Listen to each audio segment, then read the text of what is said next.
The tale kicks off with a ritual, chief elder standing ringed by his people, as he thunders about the gods of the universe granting them power to take on monsters, and then the skill tree. He hoists a basket with a newborn inside, and roars that Toru has a restoration skill branch, while the poor baby screams and won't stop. We time skip straight to the goblin forest. There, a dark-haired man in armor stalks his prey, and right in front of him, one looming tree dares the shadows. He grips a dagger in one hand while a long sword hangs at his belt, and with every swipe he tests the unknown creature, until, after a few brutal tries, he finally lands the hit on its core and rips the entity apart. He yanks out the dagger, and the blade is warped, twisted by something awful, like the acid has been chewing it apart, and the truth hits him hard. He stares at the sword for a beat, then hits his recovery ability with total confidence. Watch the knife blade snap back, straightening and restoring to its original shape. He dumps the slain slime into a container, claims this acid is already from 12 slimes,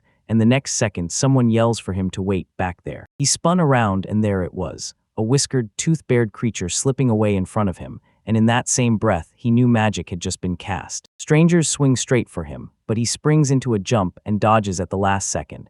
Then their hit blasts the tree behind him into splinters. He hits the ground and snaps his gaze back. Then one of the hunters, a blonde guy, erupts in outrage, insisting he was the only one who wanted to catch him, and that some old man ruined the whole spell. With the rest of the beast in hand, he then demands, "So how do I sell this?" He asks about the main character, like, doesn't he realize that he's always loitering at the forest entrance, stalking slugs for the hunt? The blonde seethes and snaps that he only collects trash, nothing else. The comrade leans in and tells the blonde, "I'm only saying the truth," then orders him to check his armor and weapons, because they're totally unbroken, and that's his proof he only hunts weak monsters. The blonde snaps in rage, calling it a total waste of time, then tells them to push deeper into the forest and go hunt something bigger. 30 years ago, the priest and the whole village handed him a miracle skill meant to mend anything, just like it fixed the broken knife he'd used moments ago to destroy the slime core. He can only trigger that skill using monster-related items, so it's totally useless in the middle of a fight,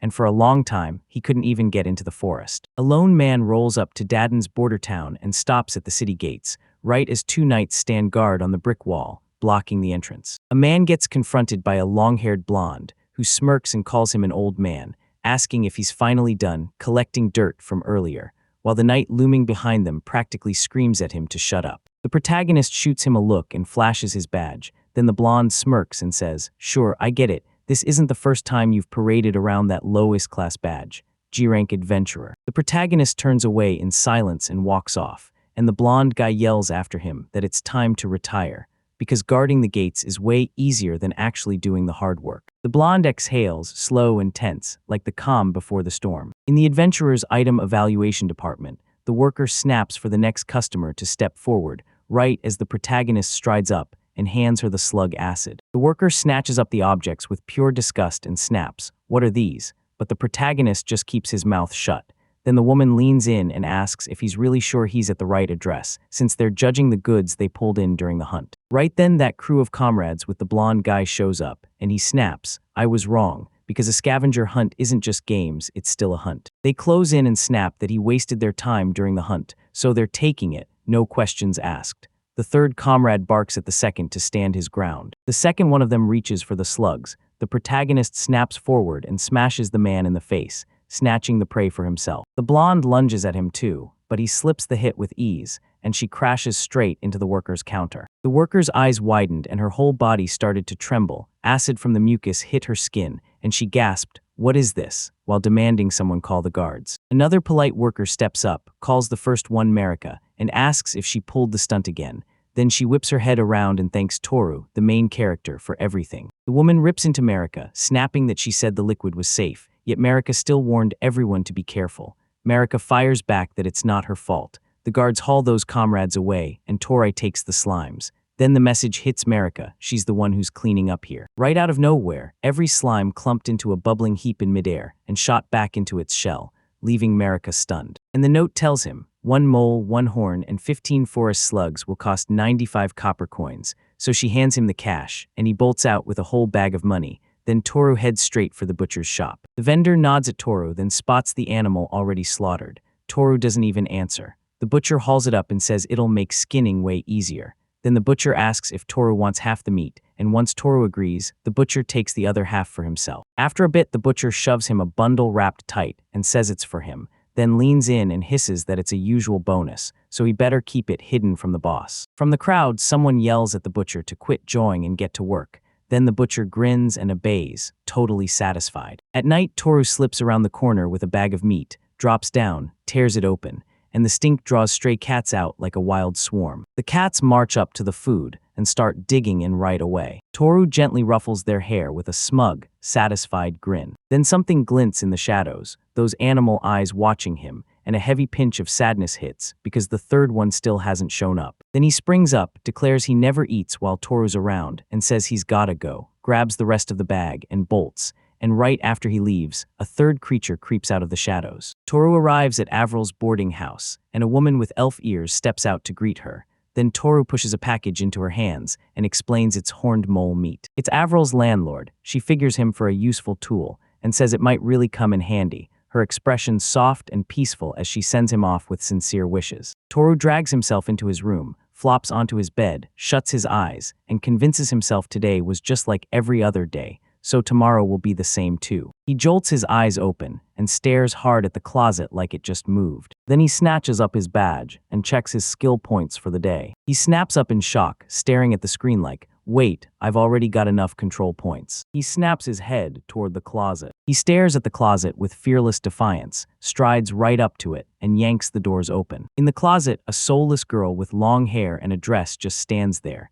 This massive doll never says a word, and still keeps staring right at him. Toru stares at her with heavy regret, and the memories of what happened 25 years ago crash back in. Back then, the followers of the gods of destruction clawed their way out of the great abyss at the world's center and stormed his village. They viciously tore through the villagers, taking them down one by one. They were right on the edge of it, right there. The hidden passage to the main road waited just ahead. Just when they thought they were safe, a beast lunged at them. Then Toru snapped out of the way and struck it down. Just as he was basking in that victory, a new monster lunged in from behind, and the girl erupted, screaming his name. She sprints up and throws herself in front of him, swallowing the monster's brutal hit to shield Toru.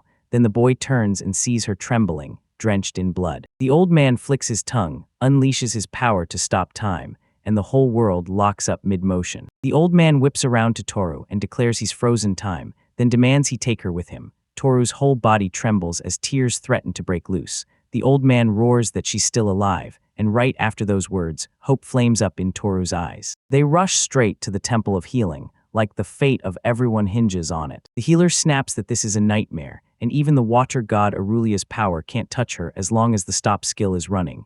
Then he warns, cancel it, and she dies right then. Toru's rage flares, and he throws the whole plan out the window. The old man snaps that there's only one shot at saving her, and Toru grabs him and demands he spill the secret right now. Grandpa swears his recovery skill can save her. Toru absolutely didn't see that coming, and his face twists into pure shock. Then he roars that it's impossible. He can only wind time back 10 seconds, and his power won't work on living beings. The old man drops the bombshell. If he levels up, everything changes. Toru stares at his grandfather, hooked. Then he warns him, reach level 10 and he'll unlock the power of God, because once he gained his ability to stop time, the world never moves, it all stays the same. Toru roars that he can still save her, and the old man nods, then warns that the road there will hurt like hell. Toru doesn't even flinch, yelling that it doesn't matter. If she lives, he'll do whatever it takes, even if the price breaks him. The trail ahead was just as brutal as the priest warned, and to level up they had to slaughter monsters. Yet Toru had no clue how to fight, so all he could do was sprint and hope he didn't get caught. At one point, the gate guard couldn't even meet his eyes. Then he took him in and taught him how to swing a sword, and before long, he was out hunting on his own. He kept watching fresh newbies stumble into teams, then get drilled on how to dole out their skill points, until he finally hit level 30, and became a legend at dodging and parrying. Long ago, he tore himself into the chaos of Didan City and saved a child from monsters, only to pay for it by losing half the power in his left arm. Still, that brutal wound didn't stop him. He kept hunting the small monsters. Day after day, from morning till night, he pushed his skill higher, and it got harder and harder to grow. Even that didn't promise his wish would come true, but Toru refused to back down. He snapped out of his memories and reached for the girl. Then he yanks his hand away, drops onto the bed, and says, "First things first, I need to level up." Every person is born with a natural tree skill, hidden inside them. With the skill hidden in its branches, a person can pull off all kinds of miraculous feats. In his mind, he cracks open a tank of 10,000 skill points and dumps every last one straight into the tree. Restoration snaps battle-worn gear back to its original condition. He's level 10, and he can fire off skill 10 times every hour, activated the moment he blinks on command. Toru realizes his recovery skill doesn't just hit one thing, it now latches onto the object itself, and that terrifying shift makes him clench his fist. He clings to his grandfather's words. Once he hits 10 levels, he'll finally unlock the God of Time's full potential, and it's the same for his stop. He stares at the vessel in the corridor and snaps that it took them only halfway, yet the ashes of his grandfather and that stop are still stuck to him, so he rushes over, yanks it open, and scoops the ashes up from inside. He stares at the sand, slaps on a recovery skill, and then nothing. He knows the universe's gods can't pull back the dead souls, because honestly, that part was never going to change. He stares at his battered left hand, and suddenly the whole memory crashes back in right down to the moment it happened, leaving him stunned, confused, and wondering if recovery really has the power to replay the past he once targeted. The fruit of the tree doesn't just talk, it spills the truth about how the time continuum feels, and it nails the exact way you should understand it for every goal. He frantically stares at his hand, and then it hits him. He can feel the blood pouring down his left hand. He clenches his fist and yanks it toward himself. He insists he activated the restoration through his gloves, so he can heal without ever touching it directly. He whips his head around to the closet like he just heard something. He rises and thrusts his hand toward her neck, right where the wound sits, praying in silence that it'll finally work. He taps into his power, and boom, memories from that whole event flood his mind like a tidal wave. He keeps staring at her, searching for any flicker of reaction. When none comes, doubt creeps in, and he starts to wonder if it even worked. She makes a tiny sound, and her Taurus eyes snap wide open. The girl slips out of the closet, scans the room, and blurts, "Is this the afterlife?" Toru shoots back, "No, it's a closet." Then he asks if he should explain everything, and the girl just smiles and tells him to go for it. He tells her that when he was a kid, his granddad froze time with a stopwatch and then kept treating her, but he also says he needed a ton of money, so it dragged on forever. The girl blurts out, "So, did your granddad ever leave us?" The girl falls quiet, and Toru thinks she might not recognize him at all. Then he grins and tells her, "If I use restoration, I'll look like the boy I was back then, but even if I fix my body, my heart is still that of an old man." The girl blurts out that there was another boy standing there with her. Toru jerks his eyes away and shoots back that, no, he's never heard anything like that. Then the girl nods like she totally gets it, and Toru quietly tells himself this is for the best, tracing his own face with the tip of his index finger. Suddenly, the girl breaks into real laughter, and between laughs she points out, he's still stuck with that old habit of tapping his chin whenever he's lost in thought. Then she gently calls him by name. Toru hears her say his name with a flicker of surprise, then answers by saying Sarah, like he has to prove it's real, and Sarah doesn't waste a second. She barrels into his arms with a joyful cry. Toru leans in and asks the exact moment she clocked that it was him standing in front of her, and Sarah shoots back with total confidence that she recognized him from the very start, but Toru smirks and demands she say it like it is. So Sarah insists, with zero hesitation, that she's speaking the pure truth. She tells them she already knew her grandpa suffered that devastating cardiac arrest, so she's dead sure this moment is the turning point that will pull him back from the brink and bring him home, hoping he'll come back as the same old him. Sarah Cuddle leans in even closer, tucks her face into his chest, and admits the news about her grandfather crushed her. He's already gone. Then she grips his thanks tight and tells him she's beyond happy to see him alive right here beside her. Toru feels her trembling, gently strokes her head like she's just a little girl, then flashes a warm smile and tells her he's thrilled to see her too, thanking Sarah for making it through this brutal world. Sarah chokes back tears and admits that, in theory, she should be older than him, then freezes when she realizes he's already long outgrown her.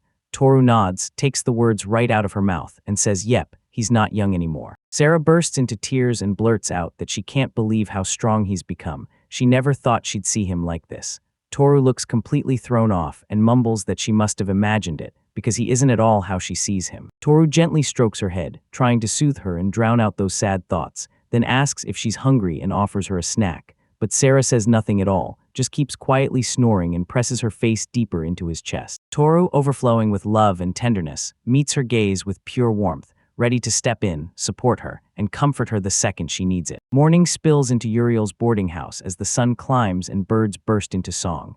Sarah slips onto the edge beside the sofa where Toru lies, fast asleep, Then she studies him with curious eyes, waiting for him to wake. Toru snaps awake, hauls Sarah in by the chin, and yanks her right toward him as he rises. The girl's jaw drops in shock. Sarah snaps her eyes shut and braces for disaster, heart pounding. Then Toru cuts in and tells her she's actually fine. Sarah yanks herself away, tells him the landlady says breakfast is ready, and Toru blurts that it's exactly how they met before he ever introduced them. Sarah doesn't even respond. She storms off and yells to Ural that Toru's awake. Toru jolts out of bed and heads downstairs for breakfast, and when Sarah at the table declares she's eating for the first time in 25 years, Toru snaps with sheer indignation, while Uriel just flashes a grin and tells Sarah she always spins amazing lines. Toru rushes to the landlady and apologizes for showing up with someone so suddenly, but Uriel waves it off and says, "Hey, we all have to bother each other sometimes." And with her adventure past, she's downright thrilled to help the newcomer. Toru stared at Sarah as she dug into breakfast like it was the best thing ever. Then she asked Uriah if she could become an adventurer, and Toru snapped right back that she can't even fathom how brutal this life gets. Sarah grins wide and answers him, full of confidence, "That's exactly why I want to help Thor." The room goes dead quiet. Thor just won't say a word. Sarah pivots the conversation and asks what kind of meat it is, praising how ridiculously tasty it is, and Ural just smiles, saying he's happy she liked everything. Meanwhile, Toru realizes he was only trying to shield Sora from the massacre's trauma back in their village, and he can't help wondering if he's just getting old, because everything feels brand new to Sarah. He watches her grin as she chats with their new landlady, like the world is finally starting to heal. Toru tells her after breakfast, "We'll go register you as an adventurer," and Sarah practically lights up on the spot. Then Toru says, "Before we do that, we need something," and she swallows her pride and apologizes to Uriel. He asks if she'll lend him her armor just long enough for him to buy something, insisting it won't take long, and Uriel says she hasn't used it in a while. Then she asks, "So, are you mining?" Sarah beams and says she'll handle it. Then Uriel bursts in with the armor, and just like clockwork, points out the robes gone yellow, and the breastplate is moldy and rusted, and Sarah asks again if he truly doesn't mind. Sarah thanks her with a bright grin, and Toru suddenly reaches for her clothes, then unleashes his recovery skill. Suddenly memories crash into his head, along with these clothes, and then boom, the whole armor rebuilds itself from scratch, looking brand new. Uriel snaps in surprise and fires off a question to Thor. What just happened? Thor grins and tells her it was his recovery skill, then immediately apologizes for how much it startled her. Sarah slips into the armor, and Thor can't stop admiring it. Then Uriel grins and swears it fits her perfectly, like it was forged for Sarah from the start. In the end, Toru and Sarah slip out of the house quietly, like nothing happened at all. In a city packed with people rushing for their own lives, Toru and Sarah stroll along quiet, calm, and totally unbothered. She darts her eyes across every stall and blurts, "Is today the festival?" Toru snaps at her to slow down, telling her to breathe, because this old border town is packed with people, always, and the stalls are open every single day. Right in the heart of the world, a monstrous black hole tore open the sky, and the poisonous fumes it spat out wrapped the earth like a shroud, birthing monsters everywhere.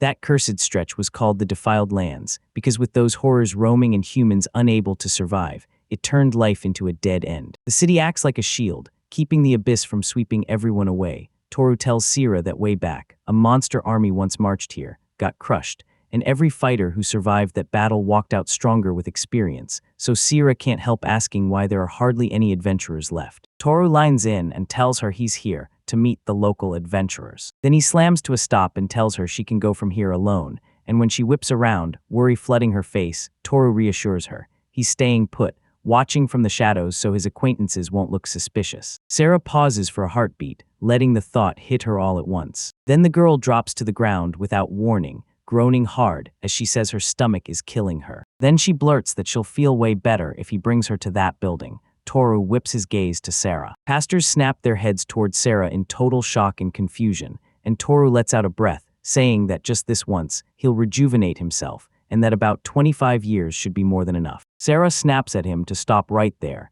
and insists he doesn't have to redo his whole appearance. Toru says everyone around him barely cares, and if she stays close, trouble will come for her too, so Sarah snaps and asks, "Did you mess up somehow?" He snaps back that at his age, an old man like him is still stuck as a low-ranking adventurer, and he says there's nothing to brag about in that. Sarah bursts out, fists in the air, yelling to him that she's proud of him. She blurts out to the landlady how tough it must be to live as an adventurer, then keeps looking at Toru like, A normal person couldn't make it 25 years. If I were you, I'd have quit already. Toru asks, but I'm such an old man, does that even count? And Sarah grins, yeah, you're a cool old man, so it's totally fine. Sarah grabs his hand and yanks him along. They stop at the board where a loud announcement blares that sorcerers are needed, right now.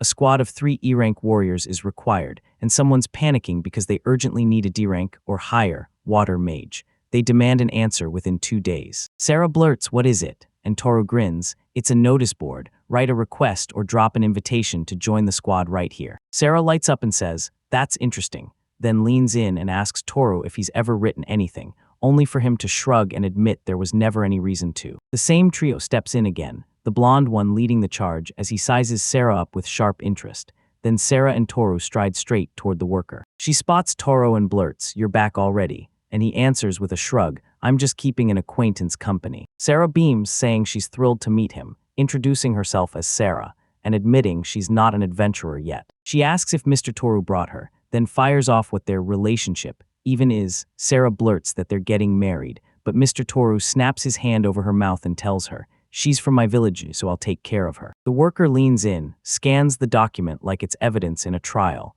and then she blurts out that she's only 17. She thrusts a glowing ball at her and orders her to touch it. Sarah demands what it is, and the answer hits hard. It's a soul analyzer, a tool built to test his skills. She sinks her palm onto the ball. Toru leans in, watching every twitch, until he spots a branch hidden inside it. Toru figured out that before they even arrived, he used his time flow perception to scan Sarah's skill tree, and what he saw was way deeper than anything a regular soul analyzer could uncover. Reversal shoots the target's attack or effect right back at level 1. You can use it 5 times an hour, and it kicks in when you blink. So when the worker says that the white tree is insanely rare, and this is the first time she's ever seen this magic skill, you realize how lucky they are. She tells me that even back in her village, she was the only one who had it, because if she uses it, every attack ricochets right back unless it's too fast to catch. Toru's face turns dead serious as she relives everything, then explains it like it all ties back to her own power. Just as his thoughts start to spin, Sarah slams a badge into the moment,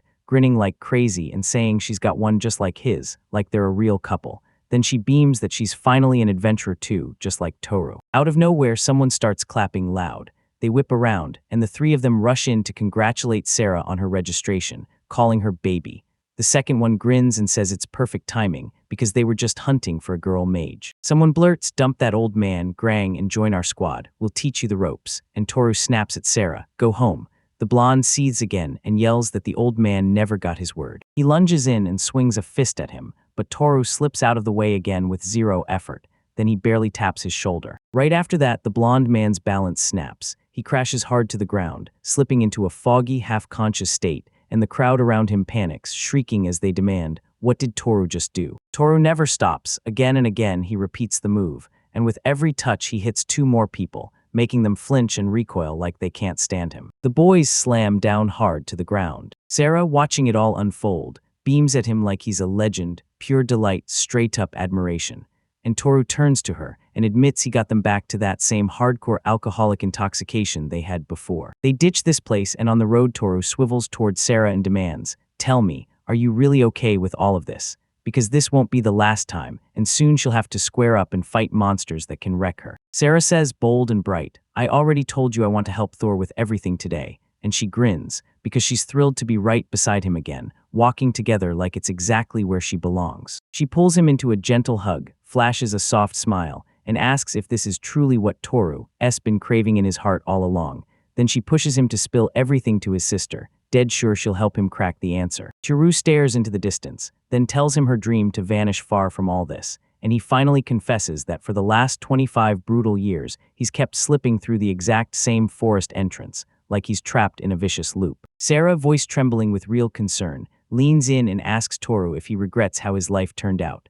Then Toru just flashes a warm smile and tells her, with total confidence, that of course not. With a real grin and pure excitement, he tells her he's not done yet. He's still chasing his path as an adventurer, ready for surprises and brand new discoveries. Sarah shoots her hand out and dares him to team up as adventurers. So that very day, Toru, the lone wanderer, stumbles into a new party with Sarah, and together they charge into the forest as the sunset burns behind them. In the goblin forest, Toru calms Sarah's shaking nerves and guides her toward the goblin forest, while he stands there cool as ice, sword in hand, pointing straight down. Out of nowhere, a horned mole bursts from the dirt, and Sarah snaps her stick toward it the second she sees it. Toru slams the mole with one brutal punch, but it refuses to drop dead. It burrows into the ground again. Sarah gasps, "Did it escape?" Toru growls, "Not yet, next time." He leans in, "If you're ready, try your skill." Sarah tightens her grip on the stick. "Okay," she says, "this time I'm catching it." The mule pops back up out of the ground and rockets straight at Thor. Sarah stared straight at the mole. She unleashes her inversion ability, flips the mole straight into the ground,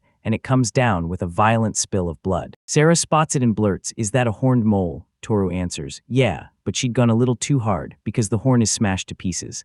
Sarah panics and apologizes, and Toru steps up to the monster like, "Relax, I'll fix it." He casts a restore spell. The horn springs back to life, but he himself keeps lying there, dead as ever. Sarah tells him, "You brought me back." He stares in disbelief. That can't be, because the soul is tied to the god of creation, and all he can do is rewind the body to how it was before death. Then he snaps into action and slices off the mole's horn with his knife. Then he fires the recovery skill again. Boom, the horn pops back onto the mole's head. Sarah clocks it instantly and admits he's doing it smart, and after that, he keeps using the ability, multiplying those horns again and again. Toru tells everyone their family's grown, so he has to bump his income at least a little, and Sarah beams, because he finally called her family. They head out together, and Sarah blurts that she's honestly shocked Toru dodged that fast. Then he tells her, "I regenerate my body in different spots across space. The more I practice, the better I get it moving." Sarah starts guessing out loud, and swears that's why he was touching himself here and there today, and then Toru snaps his hand onto her face. Sarah's cheeks flare red and she's totally lost. Why is he doing this? Toru glances at her ability tree and spots a spatial perception skill. She can dissect the target space down to the last detail, and Sora realizes her feel, for the world is exactly what's letting her track the horned mole's every move, way beyond his own shaky sense of the time continuum. Sarah stands there, practically begging for a kiss. Then Toru just turns his back and walks out like it's nothing. Sarah snaps in outrage. "Is that all?" Toru comes back and demands what she means, and Sarah storms right past him, burning with offense. Toru thinks back to when he hunted solo. It took him a full 20 minutes, then stares at the battlefield like, "Wait, this fight was only 3. He glances around and blurts, "Looks like we can push deeper into the forest way faster than I ever expected." They're squished together inside a hollow tree, staring at a fresh spread of food, and when Sarah spots the meat, her face lights up with pure joy. She clamps down on the meat and devours it with hungry, unstoppable excitement. In the blink of an eye, her face twists. She yells that he's salty, and every animal in the forest snaps around to look. She snatches a bottle of water and gulps it down greedily. Toru watches her, catching his breath, wearing a warm grin, and tells her, "First you slice the dried meat thin, wrap it around the cheese and cracker, then you eat it."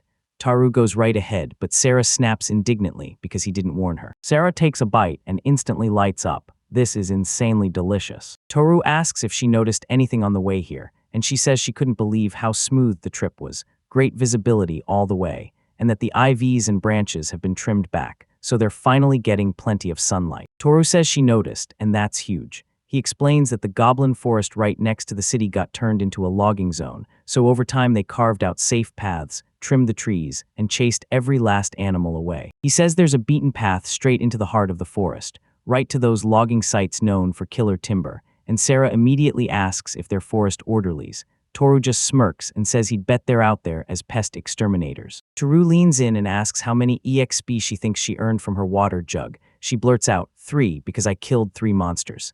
Then Toru snaps back, "Nah, that's only 1 point. You and I took down the mole and the bird together, so you don't get any points for those." He breaks it down. Experience gets split by how many fighters are in the battle, then rounded down, so she only earns points for the slime she took down before dinner, and then he fires back, asking if she honestly thinks life is hard. Meanwhile, Sarah clocks that Toru's been out adventuring for 25 brutal years, then she yanks him into a fierce hug and screams, "You're seriously the coolest." Toru grins and says, "That's exactly why I want to go deeper into the forest today," and she nods right away. Then Toru leans in and says once their skills start to fade, he'll hunt down the goblins that named this place in the first place. They push through a wild forest, where towering old trees loom and lush green life sways all around them. Right then, they start hearing something creeping in. Toru snaps that goblins always hunt in a pack of 2 to 3 to box their prey in, and she can't afford to drop her guard for a second, so she listens. A goblin pops out of nowhere, snarling at them,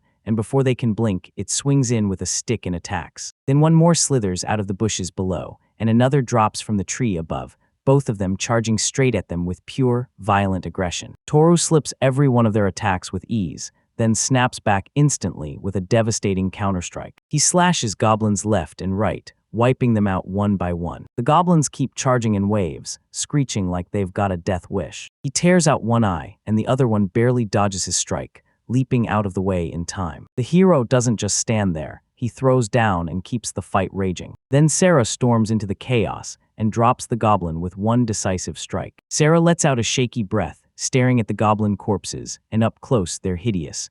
Toru thrusts a dagger into her hands and growls that they need the right ear first, for the proof that it's all pacified. Sarah grips the knife and starts cutting. Toru tells you to jam your fingers right into the side of the neck, just under the jaw, and hunt for something hard. Sarah spots an object, freezes, and blurts, "What is this? Tell me it's not a goblin crystal." Toru praises her and says she found a mana stone, but TAN is totally lost. Toru tells her it's worthless by itself, yet once it's loaded into a tool it becomes super useful, and that's why trading mana stones is one of this city's biggest sources of income. Toru pops up and says they should slaughter every goblin they can before sunset, and Sarah shoots back, "Aren't you taking the meat with you?" Toru grins and says goblin meat tastes so awful no one's about to buy it anyway. Sarah tells him she gets it, and then she just can't hide the heartbreak, like it's such a damn shame. They finally made it back to the Adventurers Academy, and Sarah bounced ahead, grinning so hard she kept talking nonstop about that huge win. The blonde, long-haired guard at the gate clocks Thor's arrival and grins,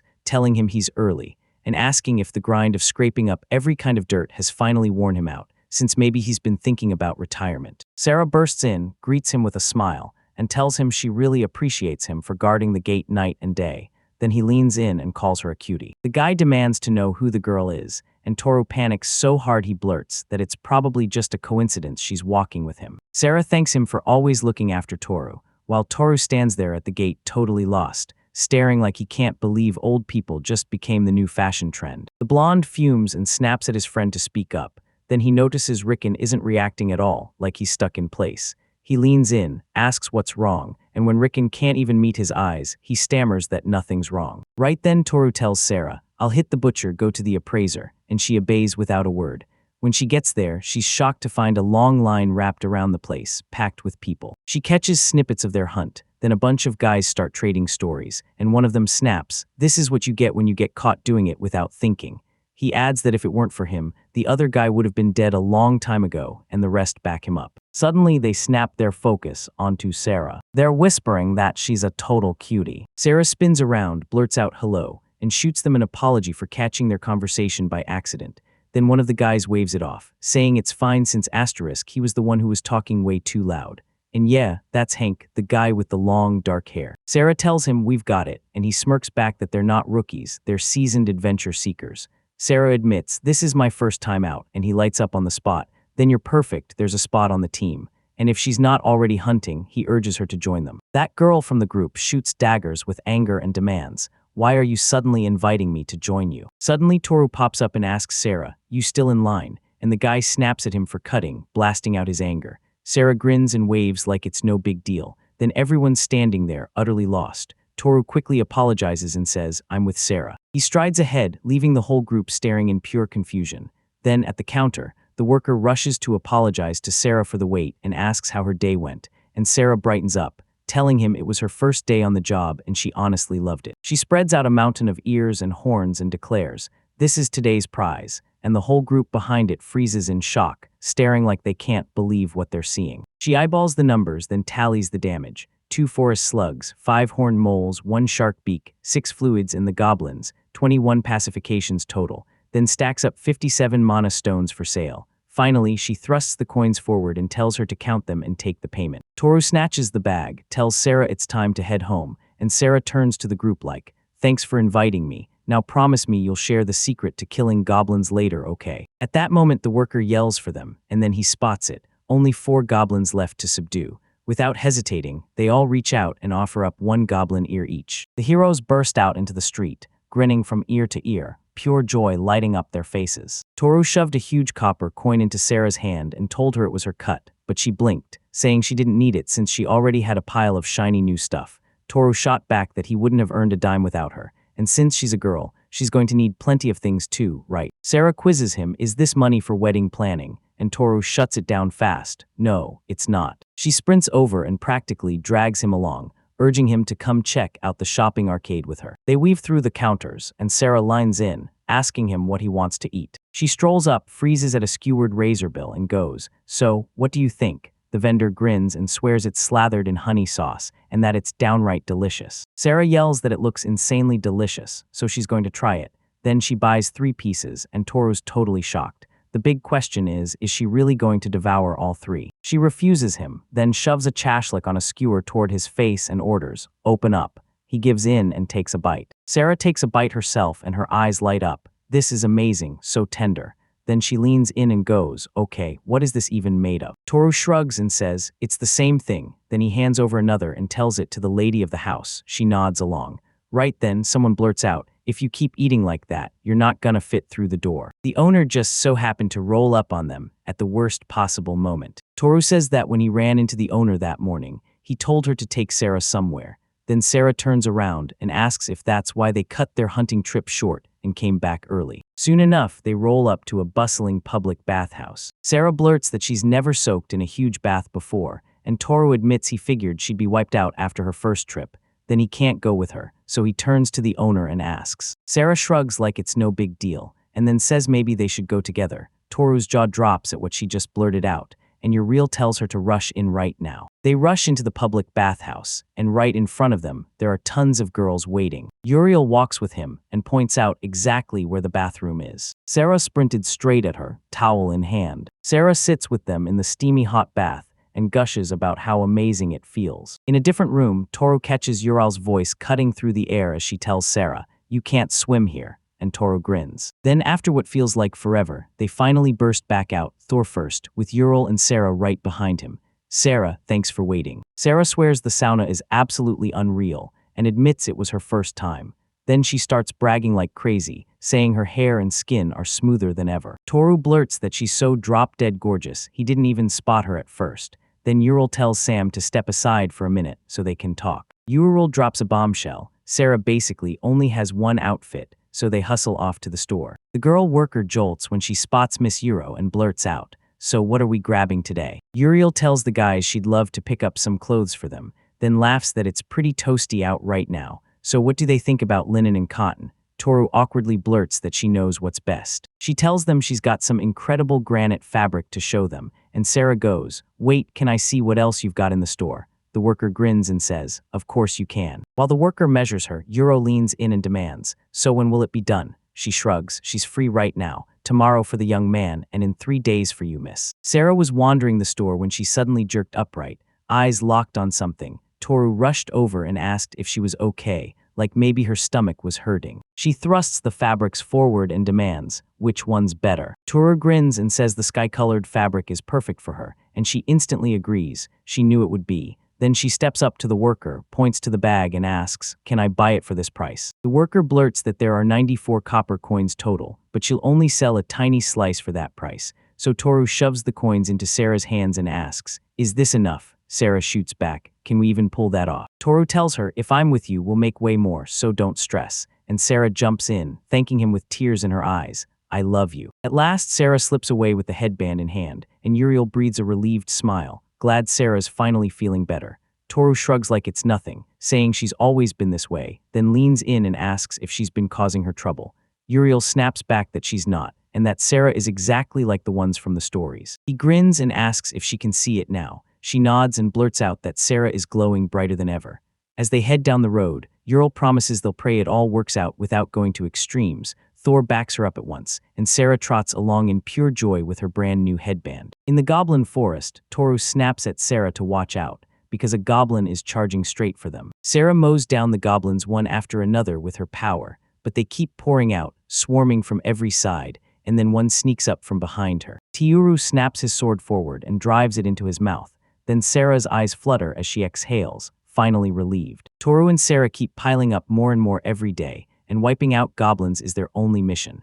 Then Sarah grabs Toru and begs him to use her restoration skill to scrub the dried blood off her skin. They spot a plant, and Sarah asks if it's the bitter herb Toru was talking about. Toru grins and confirms it's exactly the one for a healing ointment, and since you can't grow it in the city, they can sell it for big profit. Toru tells Sarah to slice only the very top, and he swears it'll sprout back in 3 days. Sarah's stunned, realizing they can keep harvesting it again and again if they remember where it grows.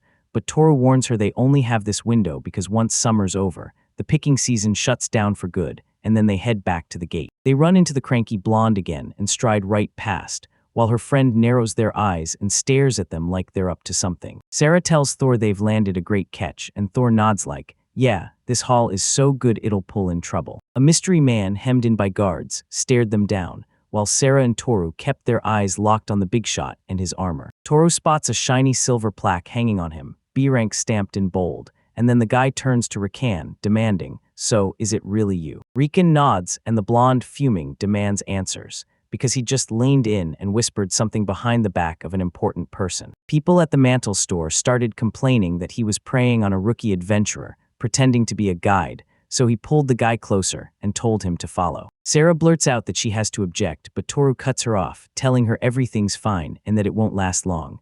Then they storm out while the blonde trembles, rage burning at Rikan. He yells that he never expected him to report them to the security headquarters, then keeps firing off insults and disrespect nonstop. Rikan tells Carlos, back when you were adventuring, you ran the show, but now you're the one with a higher rank, so you've got to follow the chain of command.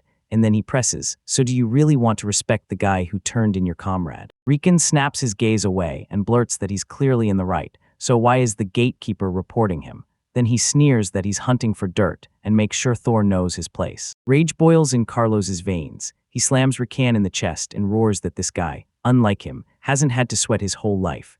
Rikan looks down and realizes Carlos has no hand at all, and Carlos screams that he'd love to step in, all because he's burning with envy. Then Carlos fires back in a furious shout, yelling that no matter which way he turns it, the only terrible person in this mess is Rikan. Rikan tells him that Carlos swore it was time for Toru to retire, and Carlos keeps yelling, I told you so. But Toru's too stubborn, like a mule with a mind of its own, so retirement isn't happening. Rikan says it's weird. Why does Carlos suddenly act like a bodyguard? He darts his eyes away and snaps that it's none of his business. Carlos still remembers those hunts, Toru patiently teaching him back when he was a rookie adventurer with zero clue what he was doing. He tells Rikan he can't even wrap his head around the fact that Rank B got dragged into this. Did they really lose it at headquarters? Sarah, Toru, and the guard rush toward this secret spot, and Sarah blurts, what is this? But nobody answers, so she snaps, Toru, tell me. He finally explains it. An emulator structure, powered and backed by built-in mana stones. Sarah blurts out, shocked, is this really a training ground? The protagonist says both magic and martial arts get sealed here, unless her foes are monsters, and even then only the skills she just learned will work, so the B-rank seeker grabs a sword. Toru steps in and asks if he can listen first, then lays it out. He and that girl are partners since they're both from the same village, so he's training her, not using her. The man promises that if he truly backs him up, the two of them can finally go out there, take him on, and prove they're worth something. Then he sizes up Toru. He blurts out that he doesn't want to wreck his own sword, so can he grab the training one too? The other guy just shrugs and tells him to do whatever he wants. Toru trots to the swords, stacks them up one after another, and snaps, nope, that won't do. He starts snapping, demands to know how many more he can still take, then tells them to figure it out fast. Toru says there isn't a single decent one in here. He pushes for them to show him the sword his opponent grabbed. Rage starts to rise in him as he mutters that Toru is a totally useless worm, so why in the world is he putting on this act here? Toru grips his sword, studies it like it might betray him, snaps, this one's still good, then grinds his teeth as pure fury boils. At the end, they finally face off eye to eye, and the judges shout at him to step in and join forces. The enemy wastes no time, settles into a solid, comfy fighting stance, and locks in like they're about to strike the second battle starts. Some say he fired up his fighting spirit the moment the battle began, no warm-up, just pure momentum, while others swear Sir Russell's battle guardian was gifted to him by the god of fire, Raphlite. Russell, meanwhile, is already certain. Toru is about to crumple with a single strike. Toru tells Sarah to watch what's happening, and she smiles right back like, I'm locked in on you, Toru. Russell's like, so you're really gonna take me on B-rank one-on-one. And he snaps at Toru that he's just a low ranker, then swings his sword, only for it to land on nothing. And right then he realizes, his martial arts won't work here. Toru wastes zero time and strikes first. He drops his guard and bam, a sword slams into his stomach like lightning. Russell drops to his knees, gulping breaths like he just survived the worst hit of his life. The guard shrieks in horror as Toru snaps a sword to his own neck and declares, "We're leaving right now." He jerks to his feet and tells Sarah to come with him. Then, out of nowhere, Russell's fighting spirit surges back. He immediately hurls a blazing fire strike at them, and Toru jolts out, yelling Sora's name. The barrier snaps shut and the flames yank the fire straight back to Russell. He groans, hits the ground on his back, and writhes because he's burning in his own blaze. The guards rush in, panicking, shouting for everyone to grab water. As they scramble over, Sarah glances back once. Later, while they were digging into shashlik at the table, Sarah leaned in and demanded to know what he'd done. Then he lifted his head. Sarah says the moment Russell grabbed the sword, his face lit up with pure shock, and she immediately wonders if it was because he couldn't ignite it. Then she throws in that Toru didn't like him either. And the wild part, she's never seen Russell embarrass anyone like that before. Toru finally admits the truth. When he handed over that wooden sword, he used it to restore his skill tree, and Sarah's jaw drops as she asks, "You can really do that?" Because to her, that's straight up incredible. The second Toru laid eyes on Sarah's ability tree, he snapped. He had to redesign his own, because if you can see the past, you can also shut it down with restoration. So he tried to shave down his recovery tree, and right after that, the used skill points came right back to the jug. Sarah says he can roll back the skill tree as much as he wants and sprout any other branches he likes. Toru calls that out as straight-up atrocity, and then he leans in and tells Sarah the real catch. You usually can't redistribute branches. It's because their skill trees are stuck to just one single branch, so Sarah's stuck at that size, and yeah, it's heartbreaking. Toru says he's barely going to use it, because once you know what it is, you can shut it down in an instant, so Sarah fires back. Is that why you made him mad, just so he'd miss it? Toru grins and says, it worked because it turned into a real sword fight.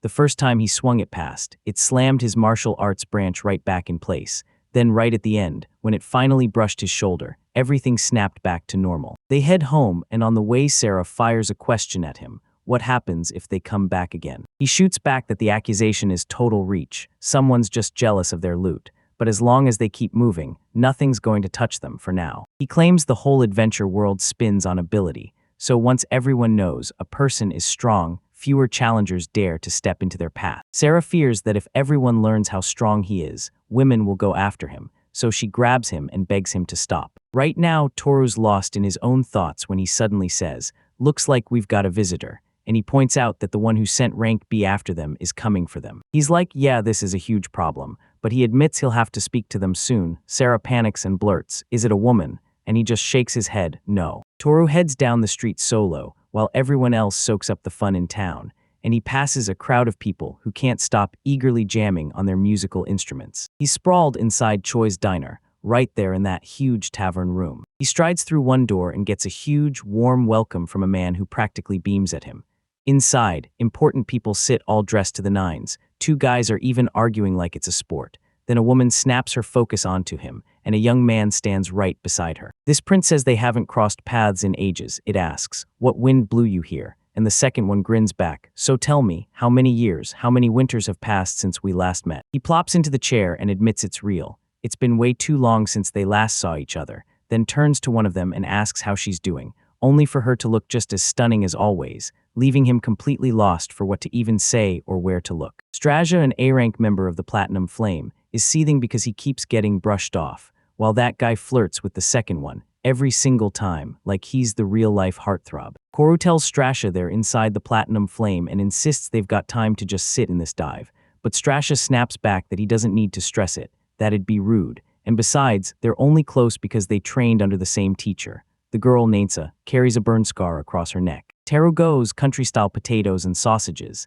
and the waiter snaps into action, grabs the order, and delivers the food straight away. Tor tries again and declares, like always, that it's all delicious, and the waiter just smiles right back. The bearded old man keeps railing and roaring at the other guy, hammering home that this method won't get him far, he won't last. Straja says the teacher looks like he's in a foul mood. Dedan runs the adventurers' bureau in the border town, and he warns everyone, keep your money in check and grow it step by step, or he'll burn the same fate into you that every fool from the neighboring village got. Sako, the deputy head of the adventurers' bureau in the border town, presses the teacher and asks what they're even supposed to do with that money, because they have to slice off 30% just to keep the army running. Dedan takes a sip from his mug and snaps, yeah, I know we're broke. He warns them the outer wall repairs won't hold for long, and Sako nods, admitting, "I've got nothing either."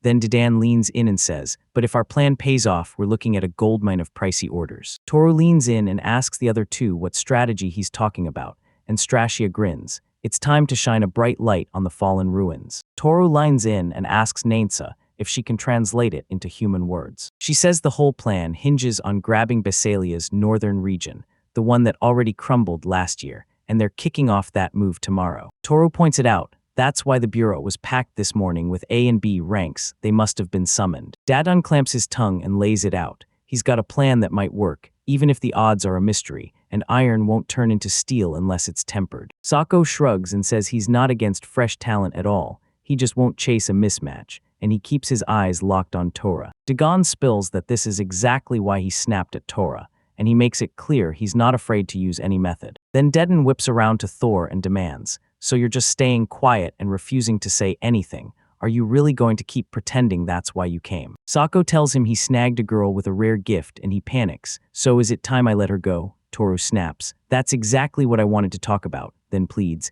"Hey, Sako, can you not mess with us?" Sako shuts it down hard, saying there's nothing to debate. Talent has to team up with talent, because when you're stuck with people who don't have it, your skills just don't grow. Nainsa claims it feels like someone spewing nonsense, and the moment Sako sees her, his eyes go wide in pure shock. He blurts out, stunned, "What happened to the scar on your neck?" And she's just as confused as he is. The girl snaps into self-examination, and Strachia eyes Tora like something's off. He yanks the bandage off one eye, and cursed by magic, promises he'll show just a slice of the power that's been awakened in it. Toru locks eyes with Strachia and doesn't look away. Then he blurts out an apology, saying it was all his fault right away. Strachia laughs at how fast he caved, insisting there was zero fight back. Nainsa then snaps at Strachia to slow down. Nainsa asks what he meant, and he shrugs like it's nothing. "I just put it back to this level. If you don't like it, I'll put everything exactly how it was." With a warm smile, Nainsa waves it off. "Nope, you don't have to. I don't even know how to thank you." Sako says he gets it. Maybe his power can seal an old wound, then leans in and asks Toru, "So what else can I do?" Toru grins and answers, "You can pull off all kinds of things." Sakotl's Dadan grumbles, "Maybe it's time for me to retire. I'm already old as dirt." And then he snaps, "Are you scared of burning yourself out?" Dedan roars back in pure outrage, "What are you even talking about? As long as my eyes stay purple, I'm not going anywhere. I'm still boss material." Toru orders turnips with tenderloin and a drink, and the waiter snaps to it. Then Data explains why Toru's acting so carefree, because they're really talking about something huge. Suddenly, the plate gets slammed full of food again, and everyone snaps their heads toward it, stunned to the core. Sako says it all comes down to how you wield the skill. Then he shoots an apology for his hateful attitude. Right after that, Dadan yells because he spots something big. "So what's happening? And why is Dadan mixed into it?" Nanasa screams that something's happening to his head, then panics and blurts, "What's wrong with it?"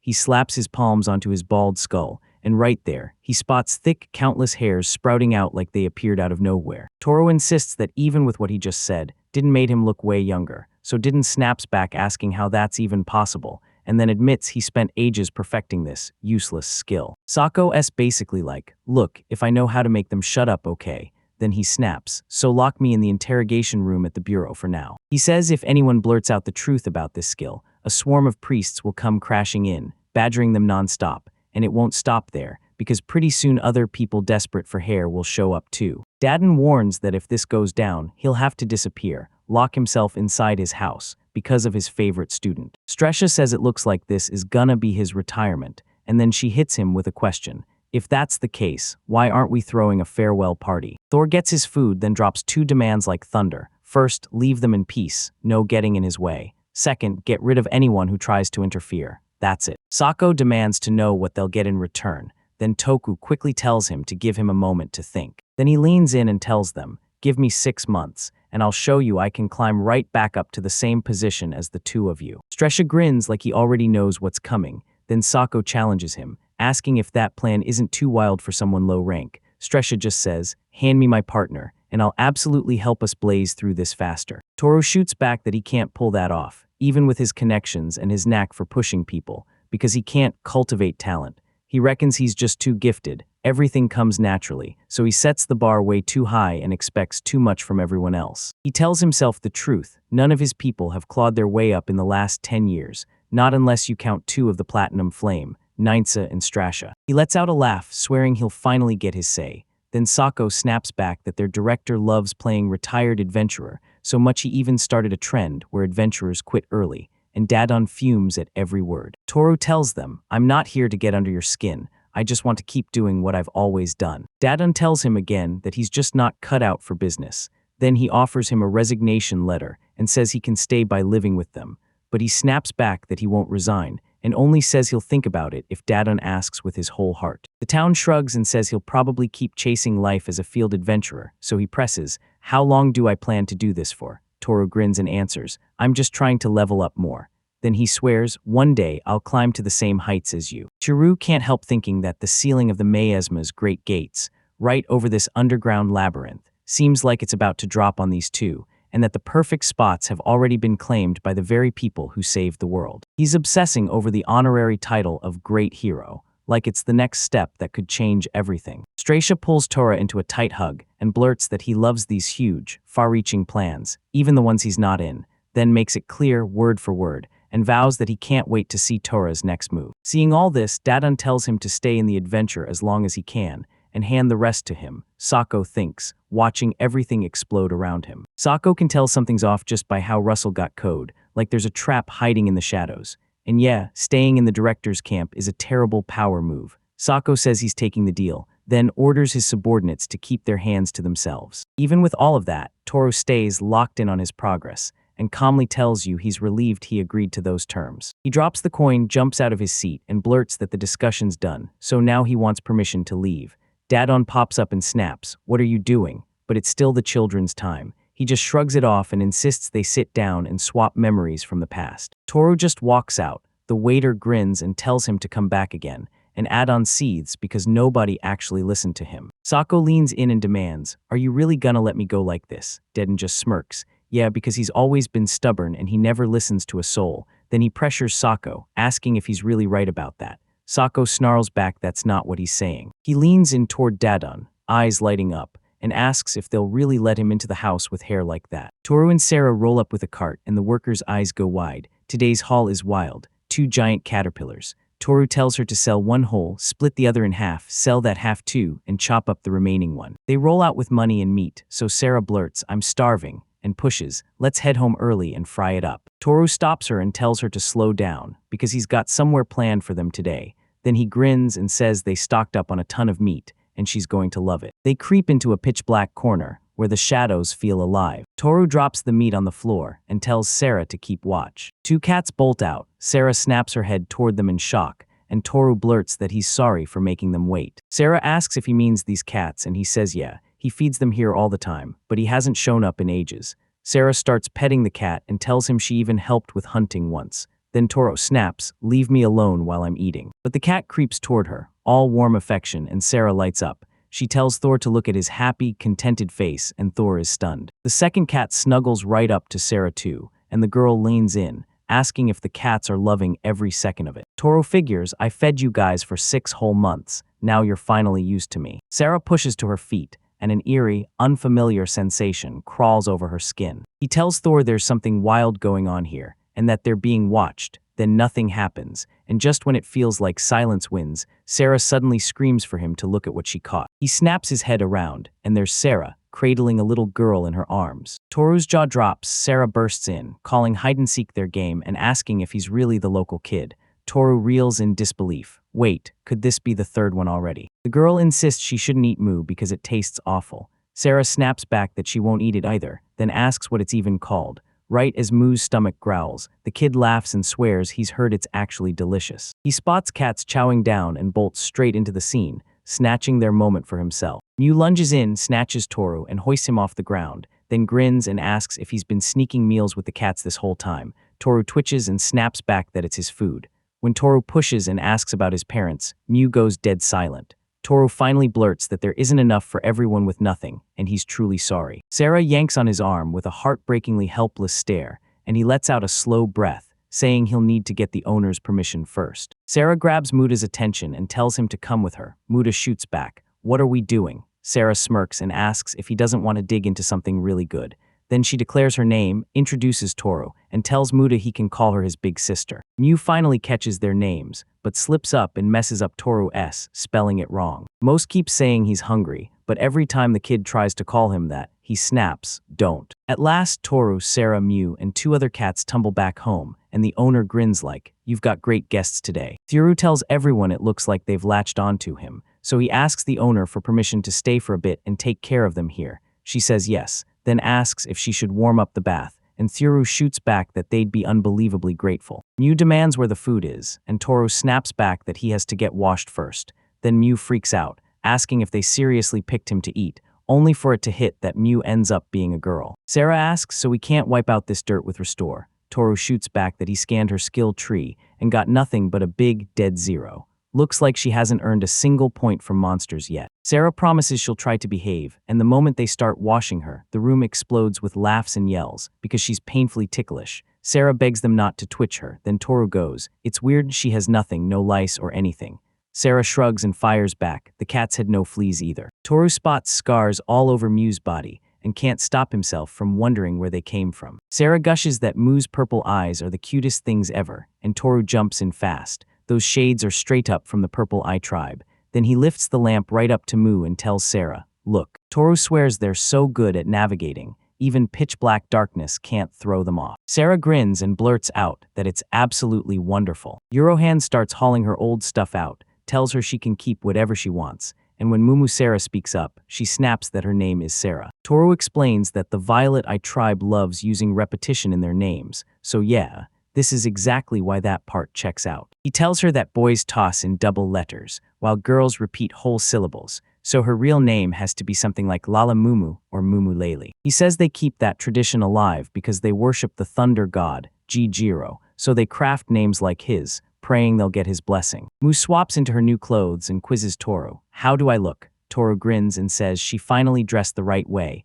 and it suits her perfectly. Sarah blurts that her righteous labors have left her starving, and everyone wishes each other a good appetite. Then Mew can't take it anymore and demands, "Is it time to eat yet?" They dig in. Mew takes a bite of meat, her eyes lighting up as she declares it delicious, and Toru leans in to tell her, "Chew it properly, nobody's stealing your food." Sarah nods along with Mew and blurts, "This is straight up delicious," and in her opinion, that ham is the best bite of all. She wanted to suggest packing something for the hunt tomorrow, but Toru snapped at her to chew right, slow down, and drink water with her meals. Sarah obeys and downs the drink, and Ural can't stop thinking, if only Thor had stumbled upon these kids sooner. She spots something off and blurts to Sarah, "What's wrong?" Sarah shoots back, "I'm sorry, I just noticed," but her ears suddenly stretch longer than they should. Ural snaps, "Yeah, I'm from the Ash Ear tribe." Sarah grins and says, "I knew it, you look like you came from far away." Toru tells them the mistress is from the far north, and claims he heard her people's ears stretch out to hear better on those snowy plains. Then Ural snaps back that it's all wrong, saying it's really so they can better hear the ice god's dragon teaching, and Toru can only bow his head and apologize. Ural shrugs and says, "That's what we're told. After all, people love to tease us as gray rabbits." Ural leans in and asks if Sarah knows much about other countries, and Sarah quickly apologizes. She tells him they grew up in a remote village. Then Ural grins and says, "If you want, I can learn from you bit by bit." Sarah doesn't hesitate. She agrees right away and tells him she'd be unbelievably grateful. Ural starts spilling a terrifying secret. Hundreds of years ago, a massive hole ripped open in the earth, and overnight an entire country vanished into it. From that black abyss, monsters poured out, and the world spiraled into full-blown chaos. Long ago, right in the heart of this continent, a massive, tech-savvy nation ruled, its people living in peace, prosperity, and calm, until refugees tore out and scattered in every direction, carving new lives in far-off places. Soon, the people touched by the powers of the 6 great deities started showing up,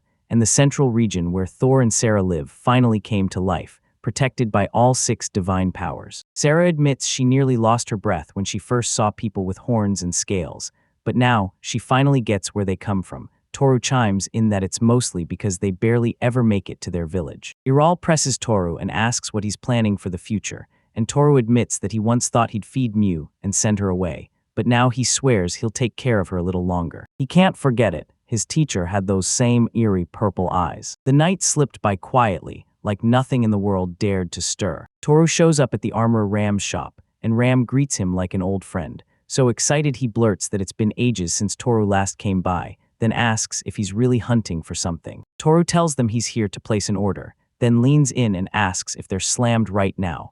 right as Mew and Sarah roll in with him. Ramai says most folks don't treat their gear with respect. They toss it in for repairs looking ripped, torn, and totally beat up. He taps Thor's chest with a light punch and tells him, through gritted confidence, that his stuff is always spotless. Every single thing is kept in perfect condition. He's trying to make sure he truly arrived for the right purpose, and Toru blurts that he's in desperate need of a brand new pair of shoes. Rumu asks if this is an order meant for this kid. Then Toru yanks them closer and tells them to at least say hello, since the store owner might look a little scary, but he knows exactly what he's doing. Sarah storms up and tells him, "I'm your future wife." Rama stares like, "Wait, when did you get married and somehow end up with a kid?" Toru shoots back, "I'm just taking care of a friend's daughter, and I only picked her up yesterday." Ramu freezes in thought, looks Mew dead in the eye and tells him, boy, to step up because he's about to measure his foot, and right then Sarah snaps back, "Nope, it's a girl." They start taking measurements, and Ramus grins, promising he'll leave just enough space for growth. So, will those boots finally fit them? Mew quizzes Toru on what it's for, and he says it's meant to stop her feet from getting filthy. Then Toru wonders if it can make her soles as soft as a cat's paw pads. Ramos says this is his request. He'll try using something soft this time. Then Toru calls him out, reminding him how he was ranting about that cancelled coat made from hippopotamus skin, and Ramos snaps back that he's talking about the coat he never managed to sell. Ramu snaps, asking him if he's really going to haul this kid along with him on his runs. Then the guy just shuts down and says nothing. Rumu flashes a hand gesture and demands, "Let's talk outside." Mufalo suits up and fires back, "What are you doing? Are you greeting me?" Sarah steps in and explains, "Nope, that move means he wants to take the conversation outside." The two step out and Ramu erupts into shouting, "What were you thinking, ordering equipment like this?" Because for a kid who, based on that look, won't last a second in combat, he can already tell Ramu hates sloppy work. Toru fires back, saying she might be small, but she's got talent. Then Ramos snaps up, insisting he knows she wouldn't lie for no reason, but Toru barrels in and cuts him off, saying he'll show him a trick, then demands he keep quiet about it. With that, he snatches the leather armor and Ramos panics, warning it needs serious repairs, but Toru just uses his skill and boom, his hands slam in a brand new, spotless armor. He can't believe what he's seeing, no single scratch on him. Ramos throws his arms wide like he's celebrating, and Mew asks if this is how greetings look. Sarah snaps back that it's proof he caved to the argument. Rumu snaps at him, saying he understands nothing, because it's as clear as day that it wasn't a trick, and that armor wasn't even in that rough shape. Then he demands, "So what did I do?" Toru shoots back that it's his skill. He trained for it, and now he can pull off moves just like this. Rommel demands, "Is that true?" And the second he hears it, he erupts. Finally, it's happened. He slams out the words like he just achieved the impossible, then quickly thumps Toru on the back. Then he drops down out of nowhere and blurts that he's probably thrilled, because with a setup like this, he could easily lose half his earnings. Toru shoots back that he's not trying to compete, and that he'll keep adventuring with them. He tells everyone this power can work on humans too, so he's not panicking. Mew won't drop that easily. Then he finally leans in and asks what you think, and whether you'll take the job. Ramu smiles, already sure he'll do something amazing for her next. Then Toru grabs the other armor, whips his hand through the air, and bam, it's restored to perfect condition. Rumu snatches up the armor, shocked, and then blurts out that the hippopotamus skin damage is gone, too. He demands everyone wait, wondering where that patch went. He gets that the seams can be stitched back together, but how did the torn-out pieces just vanish like that? Toru says his restoration skill can bring back pieces of what's been lost, so he's literally stunned when the guy asks if that's actually true, and then Toru blurts out, "Wait, what if you could get dragon's skin armor?" Then he leans in and says, "Nah, it's not that rare. What's rare is the skin of a white ferret." And he asks, like, "What do you think about that? Because that stuff is insanely valuable." Toru blurts out that his recovery ability isn't limitless. He tested it by slicing the horn off a horned mole, and it can only mend back 30% of what's been lost. Sometimes the tiniest piece is impossible to copy. He's convinced it's because the brain never shows the final shape and treats whatever you see right now as the finished thing. Ramu then leans in and asks, "So if I get bigger armor, do I get bigger benefits?" They lock eyes and shake hands like brothers, and while all that's happening, Mew and Sarah have been glued to the window, watching the whole thing. Four of them crowd the Adventurers' Bureau, and the long-haired guy leans in, asking Rickal if he heard that the old man they ran into was some kind of legend. Rickal confirms, "So that's the truth." Then the third guy chips in, "I heard the same thing. People even say he won't brag." The girl scoffs, calling it pure fairy tale nonsense. The guy claims the girl beside him pulled off a secret skill nobody knew about, and Rickal shoots back, "Wait, are you talking about that cutie?" Before the answer can land, Mews scream tears through the air. What kind of place is this? And everyone whips around at once. They spot Toru striding in with a little girl, and the girl blurts, "Where did you get her?" The guy's cheeks go red as he insists. Sarah and Toru are siblings, boy and girl. Someone shoots back, but they don't even look related. Rickle then drops the bombshell. I called him daddy. They just don't get it and keep trailing after them, totally baffled, like, wait, what's happening? And then it hits them, maybe it's the stepdaughter. Toru tells Mew to keep her voice down and explains that this place is the Adventurer's Bureau, and Mew repeats the name while saying the owner told her the same thing. She then wonders if this is really his job. Sarah leans in and says that, since she's her teacher, she'll show her the ropes, so Mew points at the bulletin board and asks what it's for. Sarah points at the board and says it's where people post whatever they want, requests, ideas, even invites to team up. Then Mew blurts out, "Can I write on it?" And Sarah says yes on the spot, while Toru doesn't even get a second to protest. Muston's balanced on his tiptoes, but the ceiling was way too high for him, so Toru scooped him up and checked, asking if he felt okay. Mu grins and joyfully sketches 5 people on the board. They crowd her with questions, and she just points to the biggest one, that's Toru, while Mew stands there holding his hand. Sarah spots the smaller cats and leans in, and these, Mew grins and answers, that one's Kuro, the black cat, and Shima, the tabby. Sarah jabs a finger at the woman and asks, is that her? She snaps back, nope, that's the owner. Toru then asks if she's done and says they'll head to the desk, and Sarah blurts out, all worried, then why isn't she here? Mo is rushing through adventurer registration, trying to lock in his spot before the whole world moves on. The worker asks if she can really manage it, because the paperwork says she's only 9 years old. Then Toru snaps back that the official rules say an adventurer can start at just 8. He adds that the girl is a magician, and she won't have to get anywhere near the monsters at all. The worker sighs and says she just can't allow this. Then Toru leans in and asks if he can even hear the explanation. She tells them the Purple Eye Tribe's lightning magic has no starter branch for the basic attack, so Mew's first skill right off the bat is rare electric detection. Letting the owner of that skill use it to sniff out monsters would lock her out of growing, so she can't possibly give that permission. Toru presses again, asking if she can't earn skill points, and the worker confirms straight up that's exactly why. Toru shrugs and tells the worker not to stress. Once we scan her skill tree, it'll all click. But the worker glares at him, pure annoyance in his eyes. She drops a ball in front of her, motions to the analyzer, and tells her to press her hand against it, so she reaches out and does it. Mumumeme echoed as the ancestral tree of purple lightning surged into being, gifted by the lightning deity. Her listed skill is Electric Spine. Toru explains it's a passive magic that lets her snap back with a counterattack on the spot, and every time it lands, she racks up points. The worker nervously says it should be smooth sailing, then hands over an adventure is token right away. Mu snaps his hand out toward him. Toru squeezes her hand with the exact same brotherly warmth he used on Rommel. Then she's handed a token. Toru blurts that everything's finally ready for the sortie. Then he snaps to a stop, turns, and demands where Sarah is. They look over and see her still sketching on the board, leaning against a chair as if time's forgotten. They close in on her. Toru pushes even harder forward, and Sarah snaps that everything's ready, that this is the right way. Mew flicks one last look at the board, then keeps going too. Toru yells at Sarah that they're already leaving, and Sarah's getting furious, since when did this suddenly become the plan? Now the board flashes Sarah herself, grinning as she clasps Moose's hand. Then Sarah dashes straight toward Thor and Moose. Mew jabs her fists together and yells that she's totally fine, while Toru stares, shocked, as a massive surge of electricity starts swirling around her. Sarah jerks back in shock and blurts out, "What was that?" Then can't stop herself. "It's so beautiful." Toru grins and says it's called a magic called Electric Spike.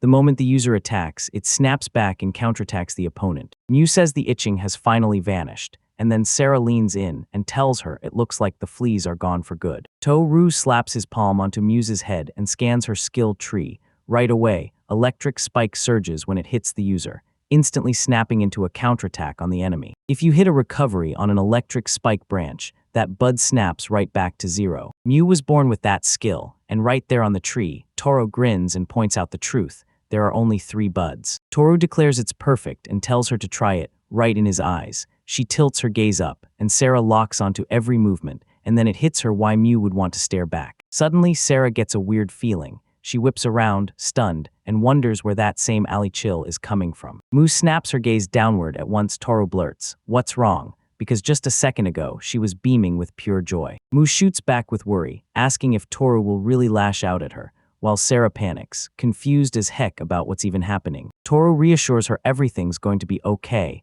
and swears he won't get mad at her.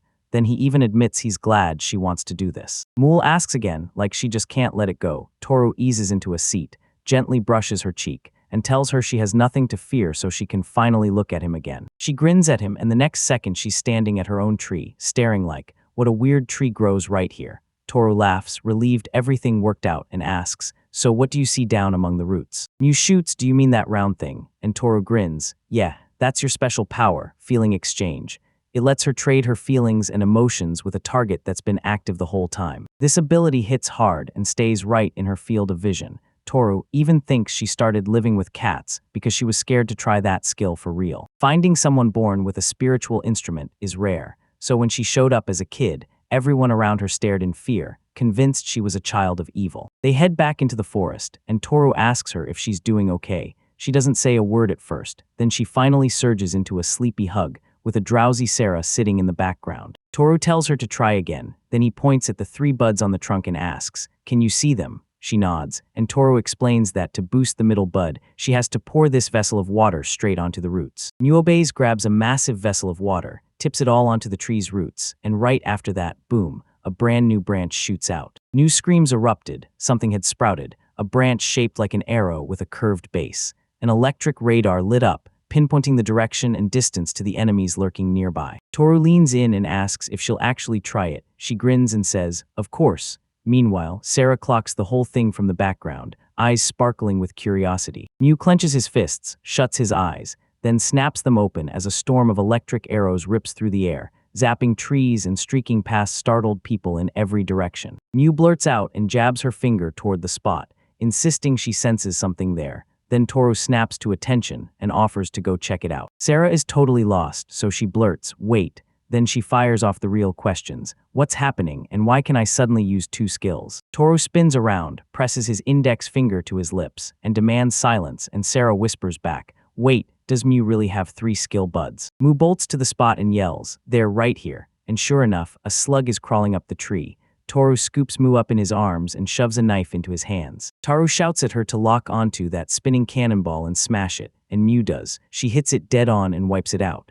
Then Toru beams, praising her like, nice work, that's a perfect job. Mew asks if she did a good job, and Toru snaps back that it was awesome, way better than she thinks, and honestly, it's more convenient than he ever imagined, especially with a limited skill. Sarah rushes over, pats Mew on the head, and tells him she's got this, because her little sister isn't about to let anyone beat her. Toru's like, I'm doing great, but the next move is gonna be brutal. Mew just grins, says, no worries, and vows she's got this for sure. Toru says, awesome, and then urges her, go back to that tree, take a close look. Toru tells Mew to grow that top bud this time, and Mew grins and obeys. Then he pours a vessel of water straight onto the roots. This bud grows, lightning needle time. It supercharges the user's speed and cranks up their agility. Toru presses her again to give it a try, and right as Mew starts getting ready, she whips up a thunderstorm. Tiny lightning bolts spark from her body and hang in the air. Sarah blurts, that looks insanely painful, so tell me, is it actually safe? Then Toru leans in and asks, and you, are you feeling pain? Mew tells Toru, I'm fine, no pain, I just have this weird feeling.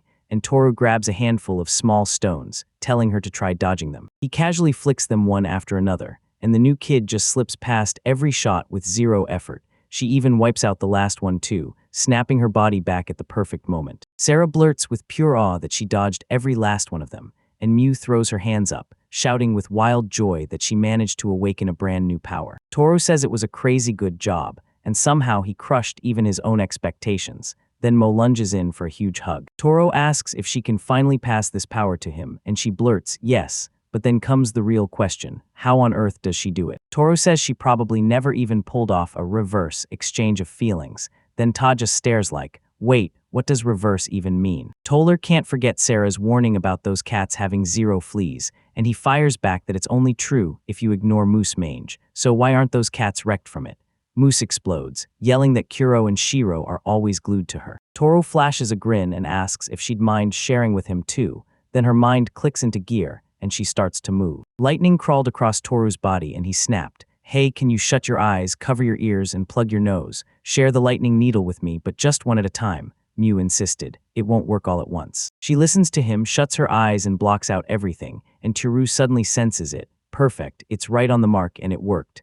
Then he checks once, rockets forward at full speed, and appears behind Mew just long enough to scoop her up. Toru grins and says, "Perfect." Then we start hunting, and just as they're about to move, Sarah blurts, "Wait a minute, what about me? Aren't I coming with you?" Mew tells Sarah it's way too early for her, but Sarah pushes back and begs Mew to share the secret, only to get brushed off, so she stomps off and tells Thor she's starving. Toru hands her an apple and tells her to munch on it right away, but Sarah lingers there with a heartbreak-thick, sad face. As night falls, they storm into the Adventurers Guild and slam a mountain of goblin ears onto the table. The worker's jaw drops, and she blurts out that, as far as she can tell, Toru keeps bringing in even more every single day. Electric radar and lightning needles start lighting up the battlefield, dragging in more enemies, so the hunt speeds up fast. She hands them the cash and goes, 1 silver coin, 1 half silver coin, and 37 copper coins.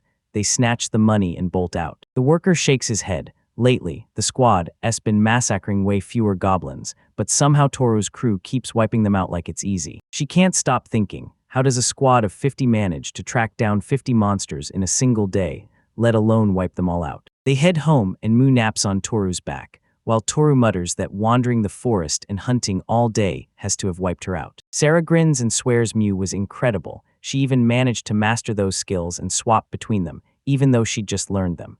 But after using the inversion skill 3 times, her mana totally drains, and suddenly breathing feels impossible. Taurus insists there's nothing anyone can do, because their mana reserves don't match. What matters is their inclination, and it all shifts depending on the exact magic being used. Like Mew's electric spikes fried her fleas right off her body, and she probably cranked her power even higher by zapping herself non-stop. He insists inversion is useless until a monster closes in on her, and the second it does, Sarah unleashes a whole lot more than anyone expects. Sarah tells him she can carry Mood Eye and adds that Toru must be worn out. He thanks her, brushes it off as nothing, and promises that the moment Toru's tired, he'll let her know. Sarah tells him he can trust her, because she really wants to make peace with Mew and finally get along. Toru nods along and points out how messed up it is that she's the only one she can't stand.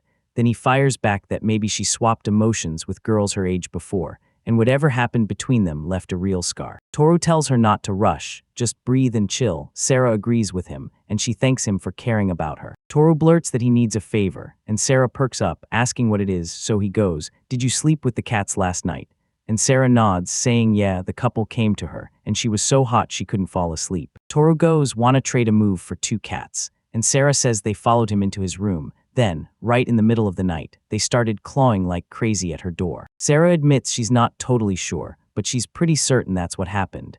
Then she blurts out that Moo and the cats should all crash in her room together. Since there's zero space in her own room, Sarah heads to Toru's, but he shuts it down, claiming his bed is way too small and there's no way they'll both sleep comfortably. Sarah screams at him, calling him a liar, because she swears Thor can drop off anywhere. Then they head straight for Ural's house. At the main gate of Dadin, the border town, crowds pack the streets, watching troops march out on their mission. At Choi's place, Toru heard the word. Every top-ranking guy had already been shipped off to Bozalia, all to pull her back. In the Goblin Forest, the 3 of them keep hunting, Toru blazing forward while Mew's magic shields his every move, and together they slaughter several caterpillars. Mew finally asks if he's handled everyone, and he grins. Yeah, he took care of them, and they're done. He says hunting those giant caterpillars feels like wrestling mange, and that's exactly why the electric shield came in clutch. Sarah tells Moo they have to ditch this fur and begs her to help build a fire, but Moo cuts in that she's swamped right now. She finally skims up and reaches out toward the fur, right as Sarah scrambles to stop her from touching that white stuff, because it'll itch like crazy. Moe instantly shakes with screams because her whole body turns itchy, and the second he grabs Taurus' hand and pleads with that helpless look, he snaps into action with recovery to wipe the itch clean away. Mew says she feels way better now, and Toru tells her to finally listen to Saru, because Saru's already praising him, saying Toru's acting just like a real father and asking if it's time he finds himself a nice wife. Total shrugs her off, tells Mew it's awesome, and pushes him to go deal with that white fur. They strike up a fire and warn Mew, "Stay back, don't you dare get burned." Then Toru proves it. Jam a branch into the flames and the fire will leap right onto it. She grabs the stick and freezes in surprise. They toss the tracks into the cart. Sarah then blurts out, so the cart can't haul 3 at once. Toru says it's just a rental, and the magic stones rank is way too low. But the crazy part is, it's way easier to yank than to lug around in your arms. Toru clocks Toru's sad face and blurts, "Hey, what's going on? tell me right now, is it really those caterpillars that have her hooked? He figures she's mulling over that caterpillar meat.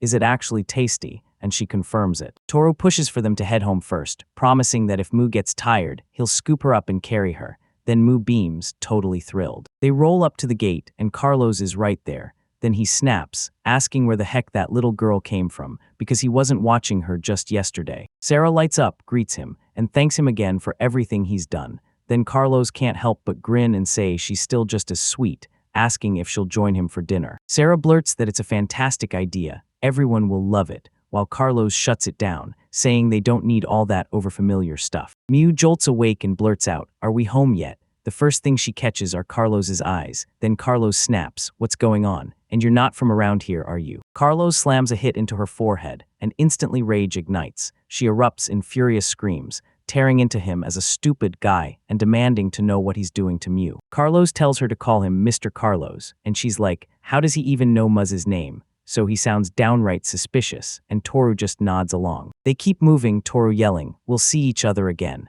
while Carlos races after him, screaming, "Not yet, we're not done." After all that, the Bureau hands them 2 shiny silver coins and 18 copper ones. Then a full week passes since Sarah's group was formed, and during that time, they manage to stash 5 silver coins, while he stacks the exact same amount in his bank account. It's basically the same grind with skill points. Sarah and he sit around 150, while Miu's got about 70, and if they keep this pace, those two will jack their skills up to level 2 in just about 2 months. They push past the stalls, and Mu shouts that there's so much food here it's crazy.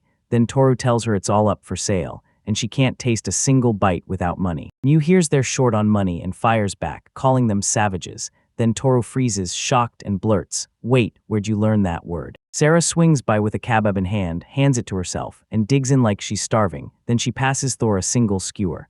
"Wait, where'd you get these?" Thor blurts, shocked she even knows the spot. Mu grins and blurts that it's insanely delicious, and Sarah laughs back that this place is packed with mouthwatering treats. Then the moment the words hang in the air, silence hits hard as Toru slowly stares at them. Toru suddenly blurts that a bathhouse is right nearby, and he pushes them to go together later. Then Sarah panics and snaps back that she's absolutely not ready. Toru doesn't get her at all. He shrugs and says they'll just wash up, and Sarah snaps back that, yeah, girls have plenty of worries already, so they shouldn't pretend it's nothing. After a beat of silence, Toru finally snaps back that if she's really saying that, then they're turning around right now. He also tells her to bring the mistress along, once the horses get their snack. Soon they finally reach a building, and Miu's stunned to find it's a bathhouse. The girls split off on their own, and Toru tells them, "Don't worry, we'll meet up later." Mu starts fighting back. Sarah snaps that the girl should take the other route, and then the girl shrieks she wants to go with Toru. They swap into fresh clothes, and Ural orders him to wrap a towel around himself.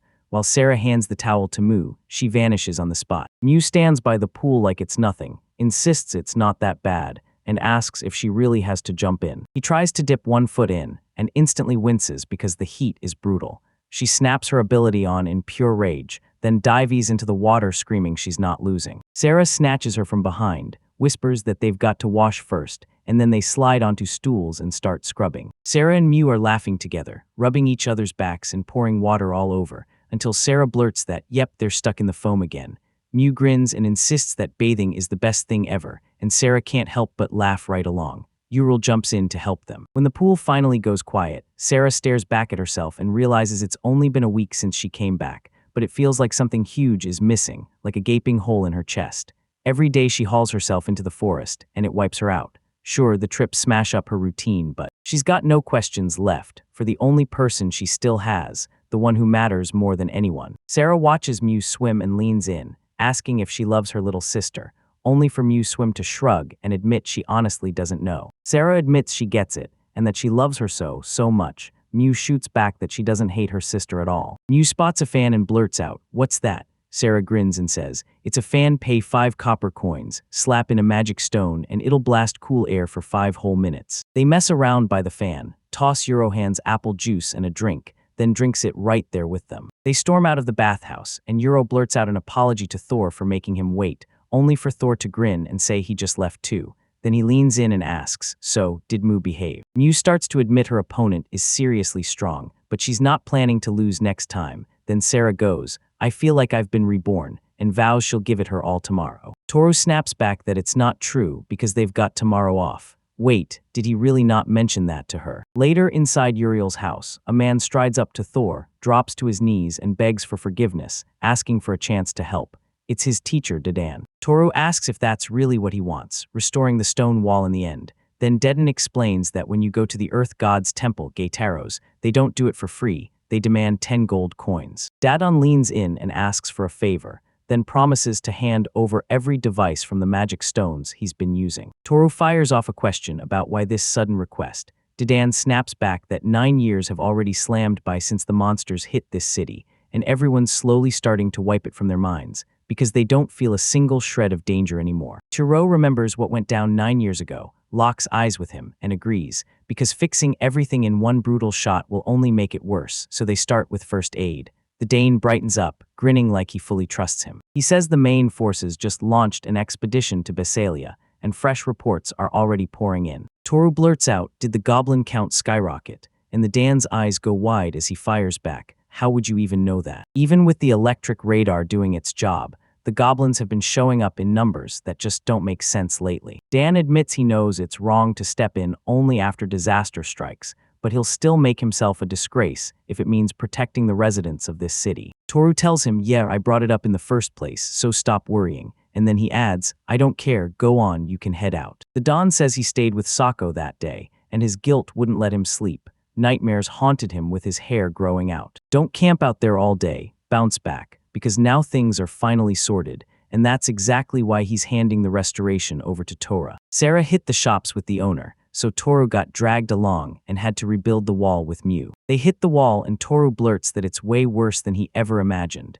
Then he turns to Mew, says he's going to head out and find answers, and begs her to stay close and not wander off. Mew obeys, leaps onto the flying board and tells him, "Now I'll be like the wind." Toru swears that without a teacher, even a kid forged from rare silver can't reach the right form, so he stares at the wall and asks himself, "Where do I even start?" A massive outer wall, carved like a horse's hoof, points east and wraps around the city like a protective crown. One of the entrances sits in the lower city. Once you pass through the gate, look to the right, and you'll find the goblin forest waiting for you. Beyond it all sits the main gate, staring straight out at the road rolling in front of the city. Inside there are 2 zones, inner and outer, split by a moat, and bridges span it on purpose, but if anyone comes for the outer walls, those bridges get ripped out. Toru shows up with a wooden ladder and declares it's perfect. Then he cracks, "I'm starting with the worst hit spots first. Only cities that monsters have pounded again and again ever get hit this hard. Sure, you can't disappear while you're using recovery, but you also can't blanket a whole area in one go." He thrusts his hand toward that massive crack and declares he'll undo it all and send the world back to how it was 10 years ago. Then he actually pulls it off. It's so easy to tell the difference. He doesn't think anyone would push that far, but if word got out, it'd be a disaster. Maybe he should shrink it down and only cover the damaged area. He grins and thinks, you can't ever fully bring back every missing chunk. But then he sees it. The wall now looks solid. The cracks have sealed shut, and that alone feels like a win. Tor says, "At this pace, I'll have to use that skill way too many times, but I just want a moment where I can pick from multiple targets right now." But using it on multiple targets only works in special situations. Spread the power and it gets weaker fast. Yet once you master it, you can lay waste to multiple monsters in one go. Toro says there's no point begging for what you can't have, but then he hints that maybe, just maybe, it's worth trying right now. Remember yesterday's hunt for those huge caterpillars? He sprayed restorations all over, and that horrible itch vanished in a blink. Chiru realized that if he probed his own mind with keywords, a whole vault of answers would spill out, and he started talking out loud like he'd stumbled onto something perfectly flawless. He senses a wall like it's alive, restores it on the spot, and then fixes it right after about 50 steps. Mu darts over to him, cats trailing behind, and asks if he's finished his work. Toru tells her he has to wait for the number of recovery uses to update, so she can run off and play some more. She keeps grinning and playing, and then Toru yanks out his sword. Since he's stuck waiting anyway, he decides to test this iron blade. He whips those blades, swings out, and the moment he feels the vash, he realizes there's no way it compares to a wooden sword. If he couldn't take it, he'd have nothing left to give. So he launched into more swings and crushed his training until it was done. After a bit, he blurts out like it's a miracle. He finished restoring the northern wall in a single day. The southern wall is next, but he has to crash and rest first. He shows up at Mew's place, tells them they're heading back, and soon they're home, where the hostess and Sarah have dinner ready and waiting. They slump into their seats at the table while the cats chow down underneath. Then they start chatting happily, laughing, pointing, and suddenly they dig in too. After a while, they stumble into a forest. Toru grins and tells them, "All right, today we hunt an armored boar." Sarah lights up, saying it's wonderful and sounds like an amazing party, and Mu barrels in with total confidence, shouting that Toru can dump everything on her. Tordo says armored boars are massive beasts that tower up to a man's shoulder, and trust me, this isn't a fight you breeze through. His only real edge is a level 1 smoke screen, and no matter how much magic or martial arts you throw at him, the damage just won't land. Most of the time, you need a level 2 or level 3 skill to take him down, but if you watch his every move first, you can beat him and walk away as a C-rank F. Mew tells him she gets exactly what he's saying, and that's how Toru's record snaps into blue. Then Mew grins that she wants one too. Toru laughs and goes, "Yeah, obviously, everyone does." And just like that, Mew starts working right away. She fired up an electric radar and hunted the armored boar for the next 2 solid hours. Suddenly, Mew blurts out, "Is this a boar's den?" And Toru snaps his hand over her mouth in panic. Sarah shoots back, "No, that's not it, it's probably a goblin den." Then they realize they're already starting to crawl out of it. Toru spots a hobgoblin mixed in with the usual goblins, and Sarah just stares like, "What is that?" Toru leans in and explains they're a rare subspecies of goblins, one you almost never see on the surface. Then he mutters that if this keeps happening, it won't be long before they show up in numbers, like a procession. The goblins just keep pouring out, one after another, then more and more with every second. Yep, this is definitely the dungeon. Mu blurts out, "What's a dungeon?" And Toru leans in, explaining that it's this deep hole in the ground where the most brutal monsters make their home. It's got that same creepy vibe as the Great Abyss, an outpost built to grow someone's empire of possessions, where deep down in the dark, a so-called black hole waits. That black hole lurks in every dungeon, and one wild theory says it's the same doorway tied straight to the Great Abyss. The labyrinth sits under its lord's guard, and a sick miasma pours out of the black hole. If nobody changes a thing, the monster count will just keep climbing. Mu blurts out to Toru, "This is called an invasion." Toru insists this is the truth, and the invasion might hit for an even darker reason. If those monsters up top aren't wiped out, the land itself shrinks, and life has nowhere left to breathe. If every dungeon monster broke out and seized the surface for good, you'd be staring down a full-on double invasion. Mew asks if he'll step into the fight, and Toru shuts him down. No way, because just the two of them can't possibly take on a whole horde of goblins. He tells them, "Right now, we just notify the closest sawmill. Sure, there are 3 of them hiding out in the forest, but they'll warn every single one before it's too late." Toru says, "All right, let's head back fast." Sarah nods and pushes them to hurry, and Mew shrugs like either way is fine. Toru keeps roasting a mysterious triangle. Mew clocks him and demands what it is.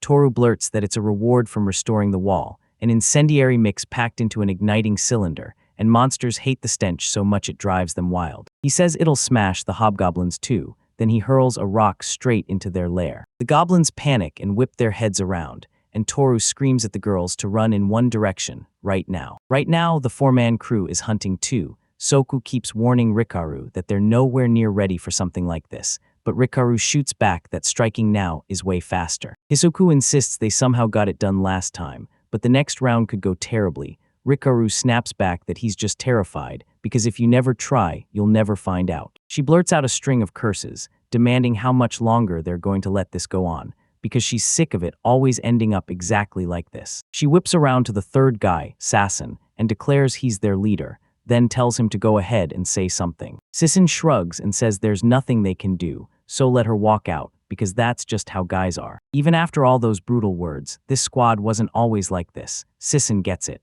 She feels every bit of their anger and irritation. A few days back, this brand new girl walks in and somehow crushes it on her very first day. Outstanding results, no less. Ever since, the vibe in their squad has shifted, just a little, and now everyone's whispering about Sarah. Rikaru and Hisoku, childhood besties, left their village together, met the magician Alacia in the border town, and now 6 whole months have passed since their squad was born. They can basically step into a fancy, high-ranking life if they clench their teeth and push through.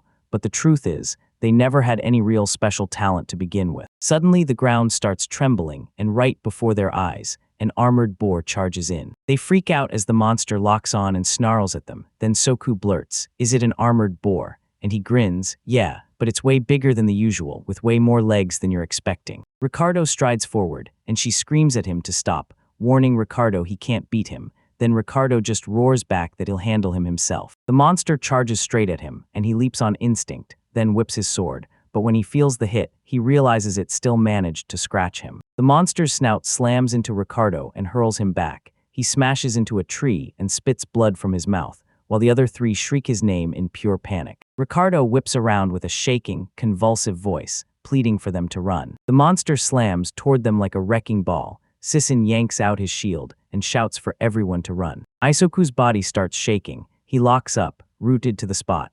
So Sisson bolts and drags the animal with him while Alicia sprints in to record everything. Sisson figures that if he can just take a couple of his hits, he'll buy them precious seconds. Alicia flings out a healing spell for Ricardo and begs him to talk to her, but Ricardo just glares into nothing, silent as stone. Dicia shrieks that the first-level healing water won't touch him, then snaps her head toward a new sound. He spots the monster's fangs slip through his shield and stab Sisson's chest, and the beast whips its head around, yanking hard to rip it free. Sisson grips the fang and barely manages a word, begging for help.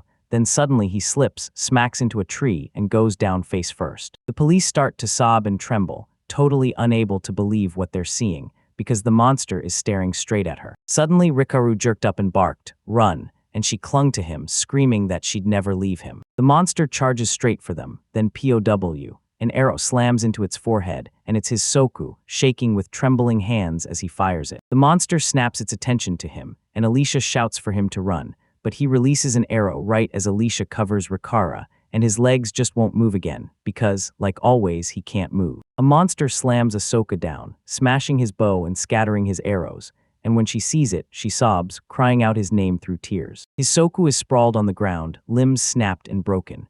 She stares, then whips her gaze back to her comrades, like she can still remember them arguing just minutes ago. She can't make sense of it. She burned every bit of her magic, and this is the last time. She heals Ricardo, then speaks the words that summon one precious drop of water for her kids, fighting tooth and nail as they chase the Lord of the Tree of Life. The monster whips around to face them, and Alicia shoots to her feet, clinging to the thought that she at least saved Ricardo. Then she staggers forward toward it, fear driving every step. Ricardo spots a shadow ahead, and his heart screams that it's the god of death. While Alicia clenches her weapon, she suddenly feels a hand clamp onto her shoulder. Toru tells her, "You crushed it. Everything's gonna be okay now." And the second those words hit, she breaks down and starts crying. Then Ricardo jerks to his feet and demands to know what happened to him. Alicia scans the room, and Toru yells to Sarah that he's leaving them in her hands, while Mew immediately asks to lend him some power. Sarah snaps to his command, and Mew slams the world into a thunderstorm.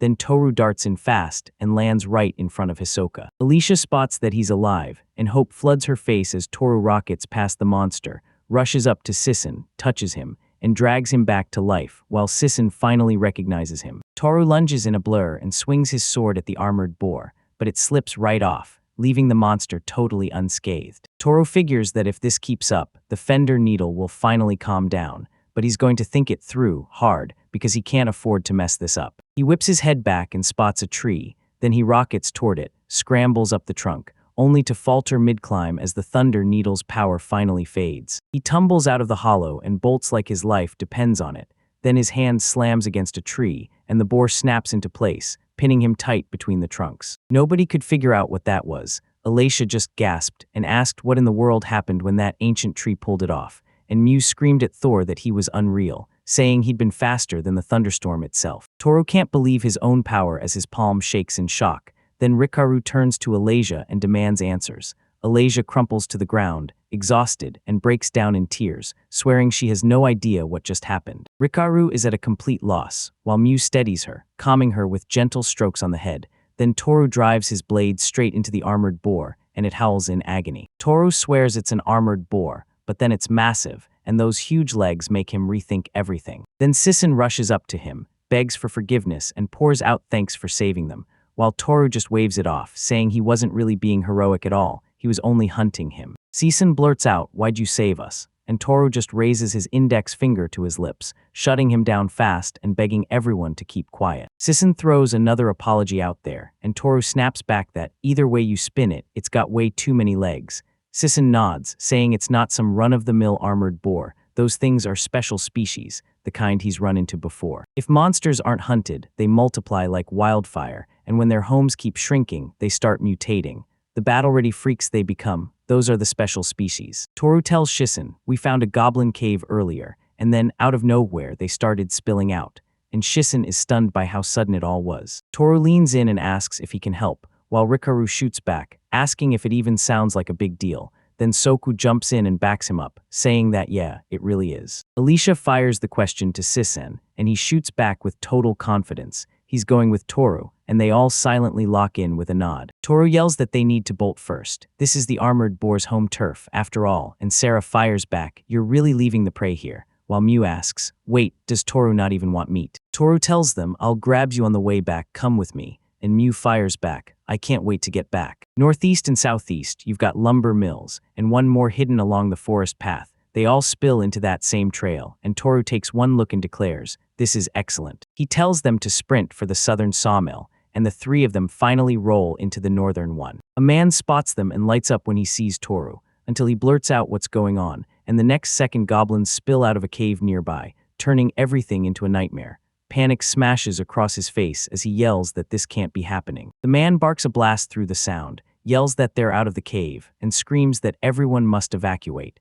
Then he warns that an invasion is about to hit, so the city needs the word fast, and they light up signal smoke to alert them. Peru shouts at them to run, swearing they'll handle everything else. Yet the man still yells back as they go, furious that they're depending on him. From far away, they spot the second signal, and Toru's eyes widen because Sinan's crew pulled it off too. The man yells, I can already see the wall, and everyone snaps to it. No time to rest, they're right there. Chiru swore they'd warned everyone, but the watchtower never lit up with that blue smoke signal, and half the guards got hauled off to Besalia too, which hit like a punch. Taru blurts out that Arili's power is 100 times theirs, so he orders the girls to stick close to her. Mo locks eyes with Toru, sighs, and tells her the tour has to pause, so go be a good girl and wait for him. Mew asks if she can tag along, and Toru snaps back that he'll be back the moment it's all over, so for now, he leaves Sarah in her hands. Mew can't accept no, and she looks crushed. Toru wipes her tears, cups her cheeks, and murmurs, good girl. Sarah and the others say goodbye to Rue, then he bolts off like his life depends on it. Sarah yells after him to take care of himself. Carlos meets them by the gate and demands to know where the old man went. Shir slid up to Toru and said he had something he needed to handle, while Carlos was fuming because Shur had picked a time like *this to dump the problem on him. Carlo warns that red smoke spells danger, and then Mew crashes right into his leg with the cart. Carlos rides through agony and blurts out what she's doing, but Mew screams at him to get lost and labels him suspicious, then orders him to leave his sister Sarah alone, while Sarah awkwardly insists, everything's fine, like she's trying to convince herself. Sarah snaps that it's still a disaster, because the cave keeps spitting out goblins by the dozen. Carlos fires back, saying it's impossible, because the cave was sealed up 10 days ago, and if an invasion were gearing up, it would need at least another month. He muttered to himself, wait, how could the old man be wrong about this? Then he snapped it out loud, everything's in total chaos, and the boys from the South Sawmill still haven't come back. Carlos starts blurting that he can see blue smoke, like something went down to him while he was on his way back. He snaps up out of nowhere, yells at Sarah to go, and insists they've got to hurry. Sarah demands he wait, shouting that she'll help him. Carlos blurts out, what are you talking about? She can't go there. Sarah insists, but he fires back that she's still just a young girl. She hasn't even been an adventurer for 10 days, and this could be an actual invasion, so no way he won't take her. Then he adds, and if I take her with me, that old man will beat me half to death. Sarah stays right there, convinced she can at least guide the others through the forest. Sarah whips around to Mew and says, I've got stuff to handle. Can you head home by yourself, please? Moosh shakes her head and snaps that there's no point even talking about it, because she has no clue what you're talking about. Moot tells her Toru's been handed to me by my sister Sawaru, so now it's my job, and next thing you know, the two of them dive straight into the forest to help people. Sarah thrusts a hand toward the outer gate, while people scatter in terror, screaming for everyone to hurry or they'll get caught. Sarah fires off a question, and the man clocks her G-rank badge, then yells for her to get inside too, because he just realized a massive monster was there, and he thought they were finished. Another ad snapped it was all their fault, and when the four who tried to warn them didn't get through, they refused to believe, then got left behind and were too late to escape. Someone swore that, in the end, one of them had a hole torn straight through his shield. Then they spotted the smoke signal from the second point, knew it was real, and bolted in total panic. Right after they spotted the outer walls, a massive boar tore into them. so the four who'd been escorting them had to draw its rage and barely slip away in the chaos. Sarah blurts out what happened next, but he snaps back crushed. If only I knew. Then he steels himself and tells the gate guards he's praying this will somehow help them. Sarah starts to speak, but the man cuts her off and shrugs that they can blame them if they want, because that's exactly what adventurers are for. Sarah snaps that she's furious she can't do a damn thing, and Mew shrugs that she feels nothing at all. She's only following Tora's orders. Sarah beams and tells Mew she's such a good girl, then starts petting her head, only to spot a cowlick tangled in her hair. She touches him and Mew erupts in a scream. Sarah panics and blurts out an apology, asking if she's hurt. Mew insists she's okay. She's not in pain. She just feels something strangely new. She starts picking at that little curl, breaks into laughter, asks if I like it.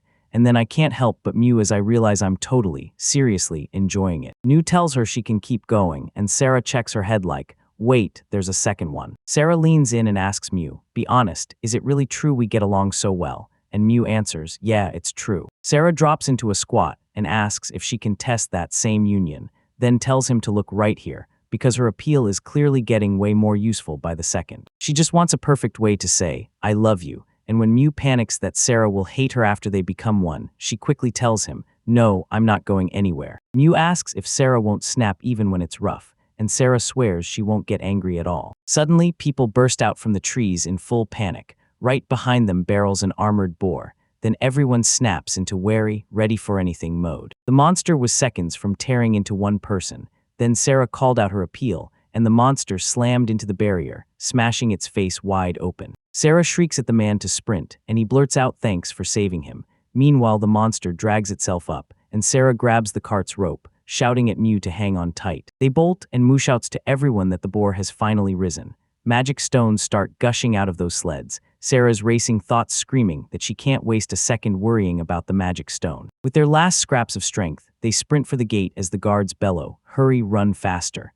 And then they realize they're getting closer, but panic detonates in their chest because the monster is right on their tail. They push through the threshold. Sarah exhales in pure relief and tells Mew they've done it, only Mew isn't in the sleigh. Right then, while Rikaru spun the boar's attention so the others could bolt for safety, Hisoku lurched from the bushes and fired arrow after arrow straight into the monster. Sinan ducked behind another tree, gripping his weapon tight, and as he steadied himself, Toru's words echoed in his head.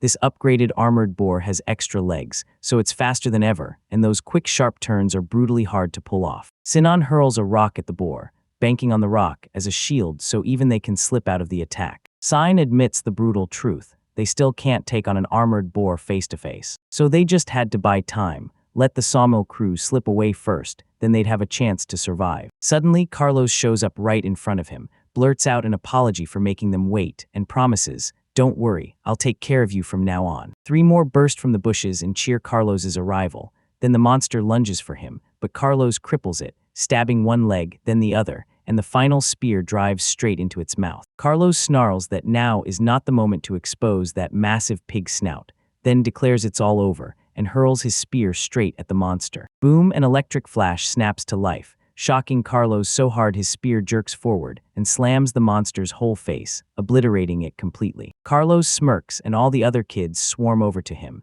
He cracks that the invasion is just a rumor, then tells them to scram before they're late for the festival. Meanwhile, Sarah panics and tears around looking for Mu, firing off frantic questions. Have you seen a child? But the man only shakes his head and says he hasn't seen her since they went through the outer gate. Sarah panics, charges for the gate, but fear slams into her. She freezes and asks, what is she doing? Does she really want to wipe them all out? Sarah snaps back, Mew is gone. Riken nudges her and talks like he actually cares. Then he slams the gate shut, and Sarah tells him to wait. Rikan tells her she can go ahead and die if she wants, just not drag them down with her, while Sarah snaps that Mew is still out there. Rekinch roars at her, and that's when she finally thinks. She runs to open the gate, but the warning hits late. Don't be reckless, because any fool can see what happens when you open it, and the truth is, it's already over. She's probably been dead for ages. Other people surge in and shout that they remember his name, warning him to watch his mouth before he gets in trouble. Another guy yells that Riken tried to shut the gates even though he knew they were still standing.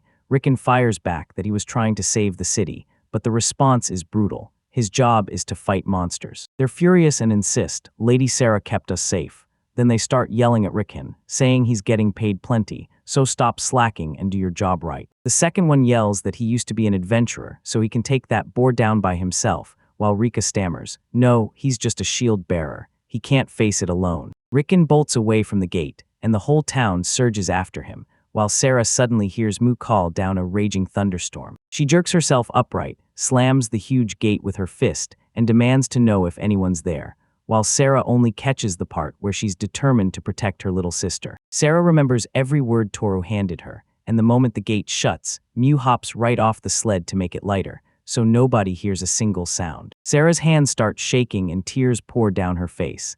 Then she chokes out that it's all her fault, all because she didn't listen to Thor and didn't rush into the city from the very start. Sarah slams her voice into the gates, shouting at Mu that she's got to be heard, just for a little while, just once, because she wants to become one with her. They hear the battle roaring. Sarah shrieks, begging, because if this keeps going, she'll die. Then she spots Mu has switched to his electric spike, and even with everything falling apart, she refuses to quit and fights to survive. Sarah yells again that there are still a ton of fun things they haven't done yet, like trying every single food stall menu, and she pushes for the bathhouse too, begging to do all that with her again, crumbles and all. Mu suddenly shoots Sarah a question. Are you talking about the things you ironed? Sarah nods hard. Yep, those are the ones, and adds that she'll iron Mu as much as she wants. She fires off the question again. When we become one, will you hate me? And Sarah explodes, screaming that it'll never happen because she has zero reason to hate her. Mu frets, asking if Sarah will get tired of her and if she'll turn cruel. Then Sarah goes off, screaming that none of that will ever happen. Mu admits that when her mother turned cruel, she couldn't stop crying.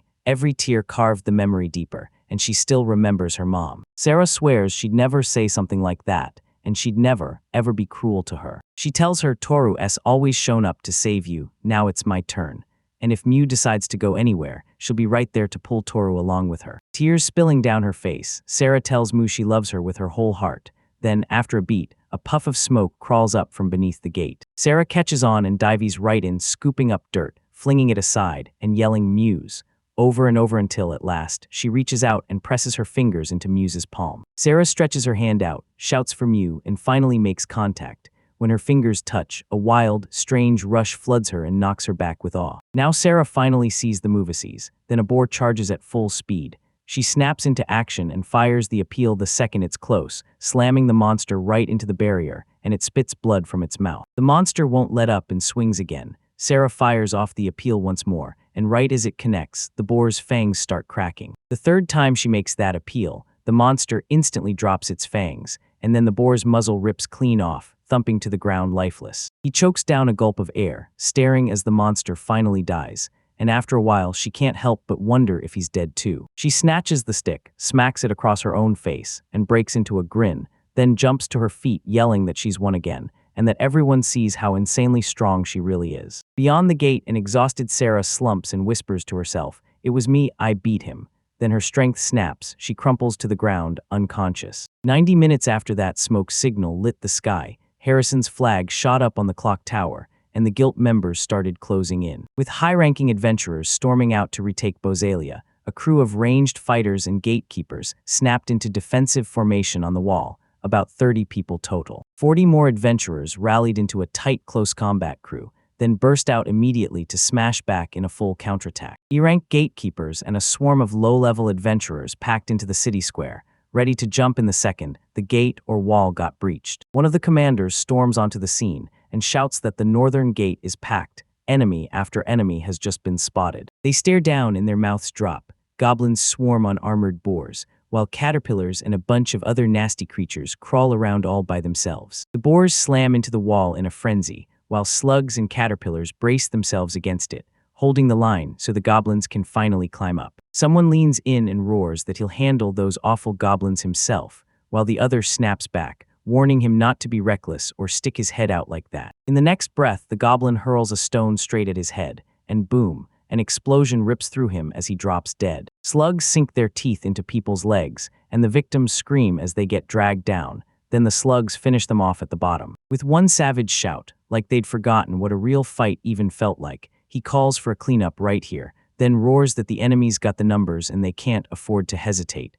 They've got to stop them with everything they've got. They follow his command as the odds pile up, and when those superior numbers close in, several mages slam their spells together, while the earth mages whip up a magnetic earth shield, turning the stones the goblins hurl into a flying wall of protection. With the moment finally in their hands, the archers unleashed a storm of arrows, while behind the wall defenders, the support squad blasted a heroic song to fire up their courage and rip fear's grip off their hearts. Fire and lightning mages hurl their spells to blast the goblins' swarm apart.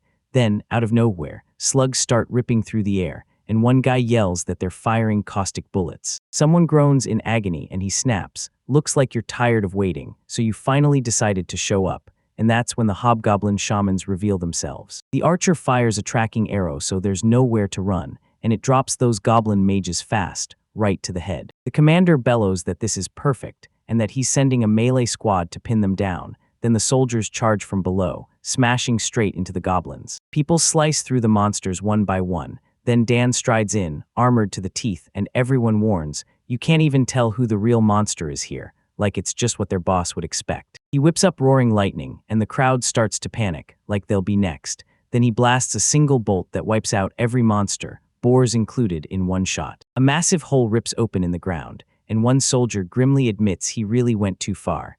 Then someone yells for everyone to scramble back behind the walls before the rain starts pouring. Rain starts pouring down. Dadden slams his palm against the wall, and he yells that somehow they managed to hold every single one of them back. Thoris' report said they only rebuilt the northern wall, and that's exactly why the monsters struck. He shoved their assault into the wall's toughest, most fortified spot, confident the hobgoblins were smarter than he'd first thought. Then it hit him. Their leader wasn't anywhere in sight. Dadden tsks. He swears it was nothing but a distraction. Then he snaps his head up toward the sky. Right before the northern wall battle kicks off, Taru slips away with a blazing mission in his head. He has to rebuild as much of the southern wall as he possibly can. While he's moving along, he catches a sudden rustle. He freezes, peeks out carefully, and spots hobgoblins marching through the forest in tight little groups. Toru can't shake the question, why are there tracks right here? And why would the goblins that were supposed to rush straight to the wall vanish into the nearby forest instead? He knows the fight at the northern wall is already raging,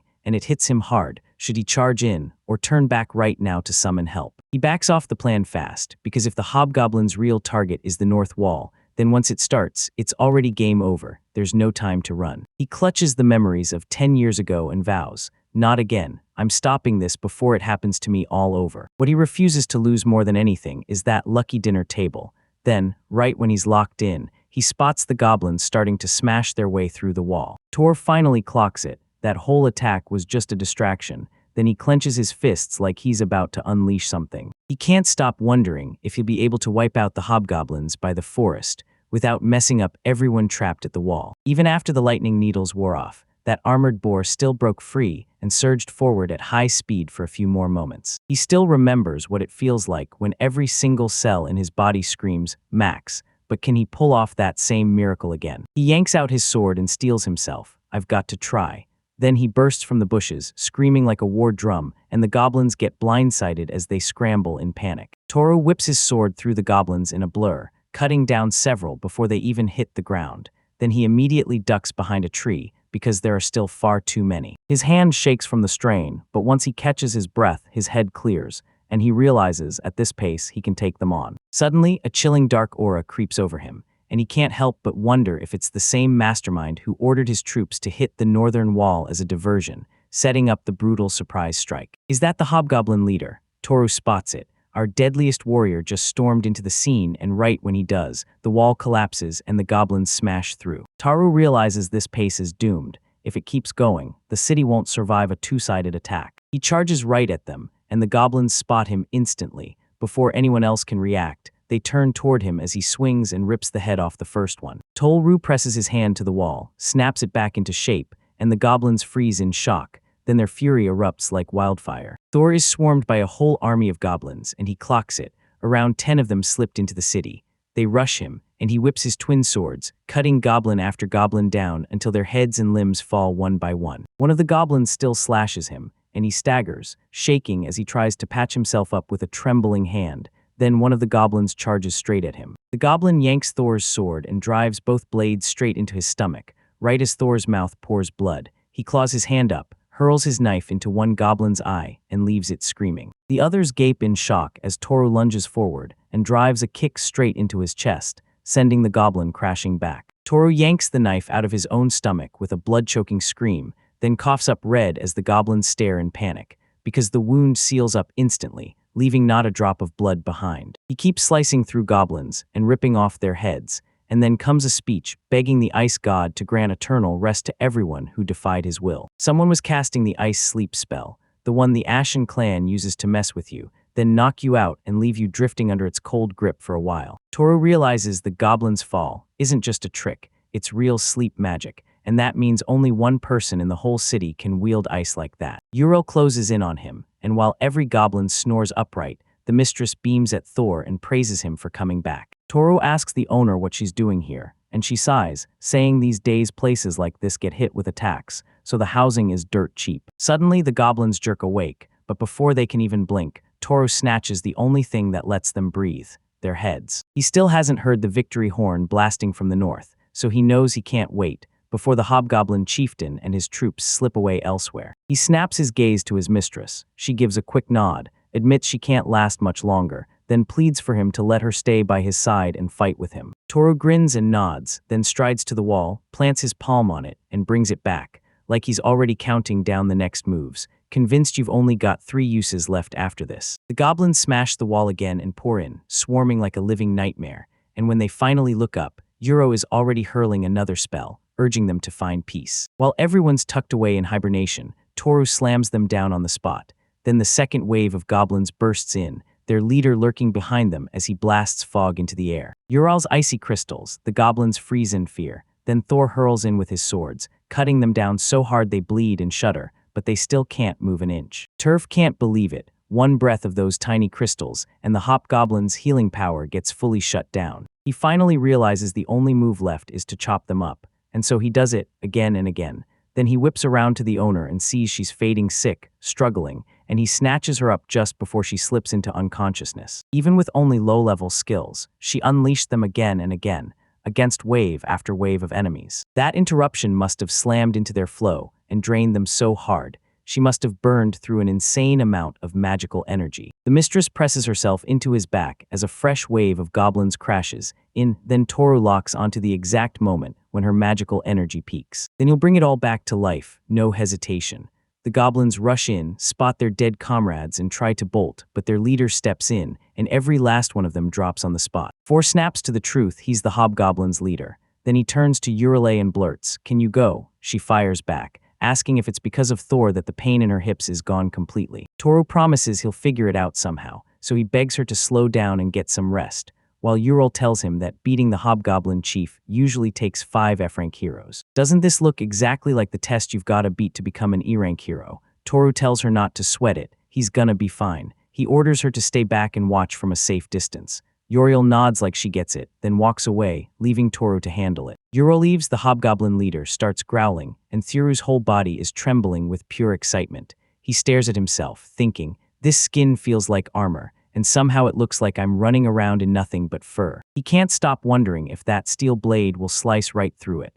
Then the monster lunges, and Toru realizes he'll have to nail the head or strike the edges of its limbs. The monster whips his weapon around, either crushing through the swing or snapping out of the way, then slams a counterattack straight into his face with his sword. Rage surges through the monster as it hurls its massive bone at him again. Toru snaps to the side and dodges clean. The goblin's face starts coughing out smoke. His wound sews itself shut in an instant, and then he casually licks the last drops of blood off his own face. Toru realizes the brutal truth. No matter where he hits, even the spots without fur, his opponent just regenerates everything he inflicts. He stands there, hands trembling, and his sword quivers right with him. Then it hits him. There's still one spot his blade can strike. Toru jerks forward and slashes at the monster's eyes, but the thing snaps its arms up at the last second, blocking with its forearms. The monster breathes out choking smoke, and Toru can barely keep his footing as the tension crushes him.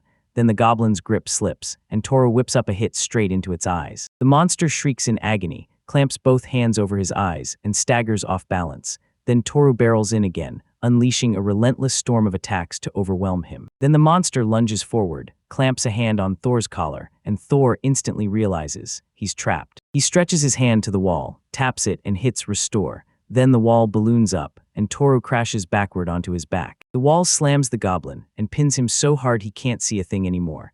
then rocks come raining down on his body. Toru pants through it all, convinced he managed to yank that wall back to right before the hobgoblins smashed a hole through it. Uriel steps up and tells him, "Good job," like it's a victory lap, then adds that he must be exhausted. He swivels his head and he shoots the mistress a grateful thanks. Young Uriel silences him for a breath. Thor's mouth hangs open, and his cheeks blaze red as soon as he sees her. Uriel shoots back, asking what's wrong and why he looks so flustered, and Thor just awkwardly stammers that it's nothing. Toru snaps up and drives a blade into the goblin leader's head, then demands, "So, did you two make it back to the house?" She shakes her head no, and as Toru stares on, he can't shake the weird thought that the house owner still hasn't noticed the change. Toru can't even crack open recovery in secret anymore. He's completely out of uses, and that's it.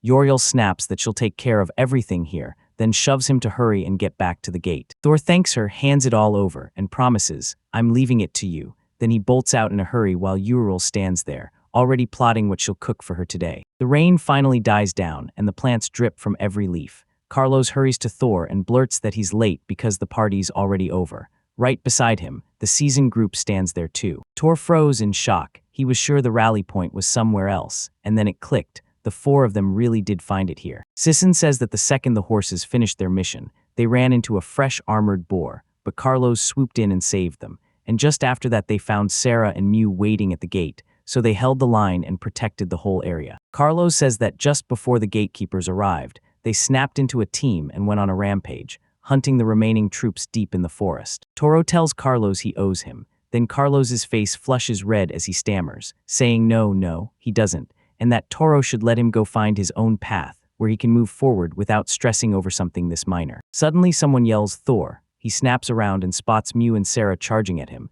and they slam into a tight, tearful hug. Carlos and the others stare at them with warm eyes, and Tohiro instantly clocks it. Sarah just pushed her conversion to the limit, draining every last drop of her magic. Sarah starts talking, and suddenly it clicks for her. She gets it now, plain and simple. Risking your life for someone else takes pure, brutal willpower. She admits she regrets not spotting it sooner, and she's aching because she wishes she'd sprinted back to the city the moment it hit. Toru says he gets it, and that what matters most is that she finally figured it out. Nothing else even comes close.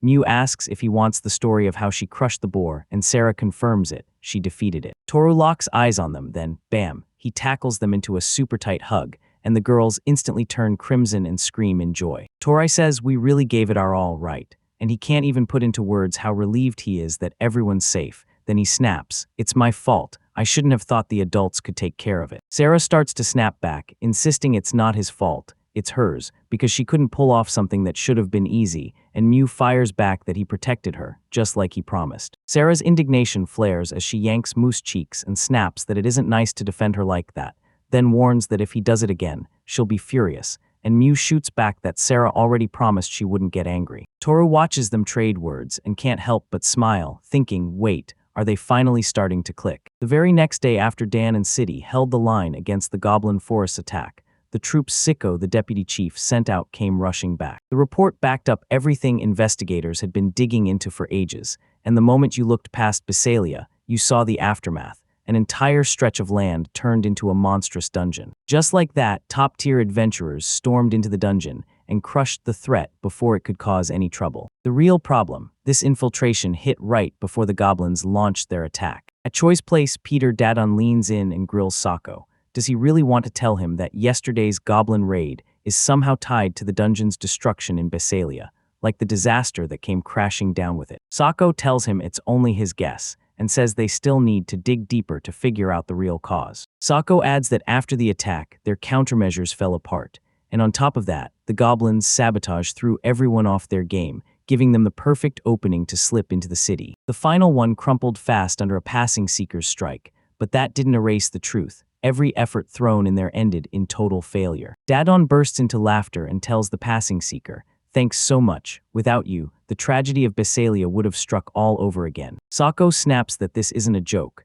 Then Dadon fires back that he gets exactly what Sako's trying to say. He orders Dadon to shuffle the gate guards nearby and cut their numbers down. Dad blared at him that he won't sit around doing nothing. He'll yank the savings he has and use it to rebuild the wall. Soko takes a drink, says it cool as ice that the choice is his, then tells the committee he'll lay out his opinion at the next meeting. Plus, he insists the people who fought bravely yesterday deserve to be rewarded. Dadun lets out a shaky breath and snaps that the mood has crashed again. Sure, there are fewer of them now, but the work keeps stacking up, and if this goes on, their morale is going straight to rock bottom. Sako tells him, with everything going on right now, this was always going to happen, and since no civilians got hurt, it's not the worst outcome.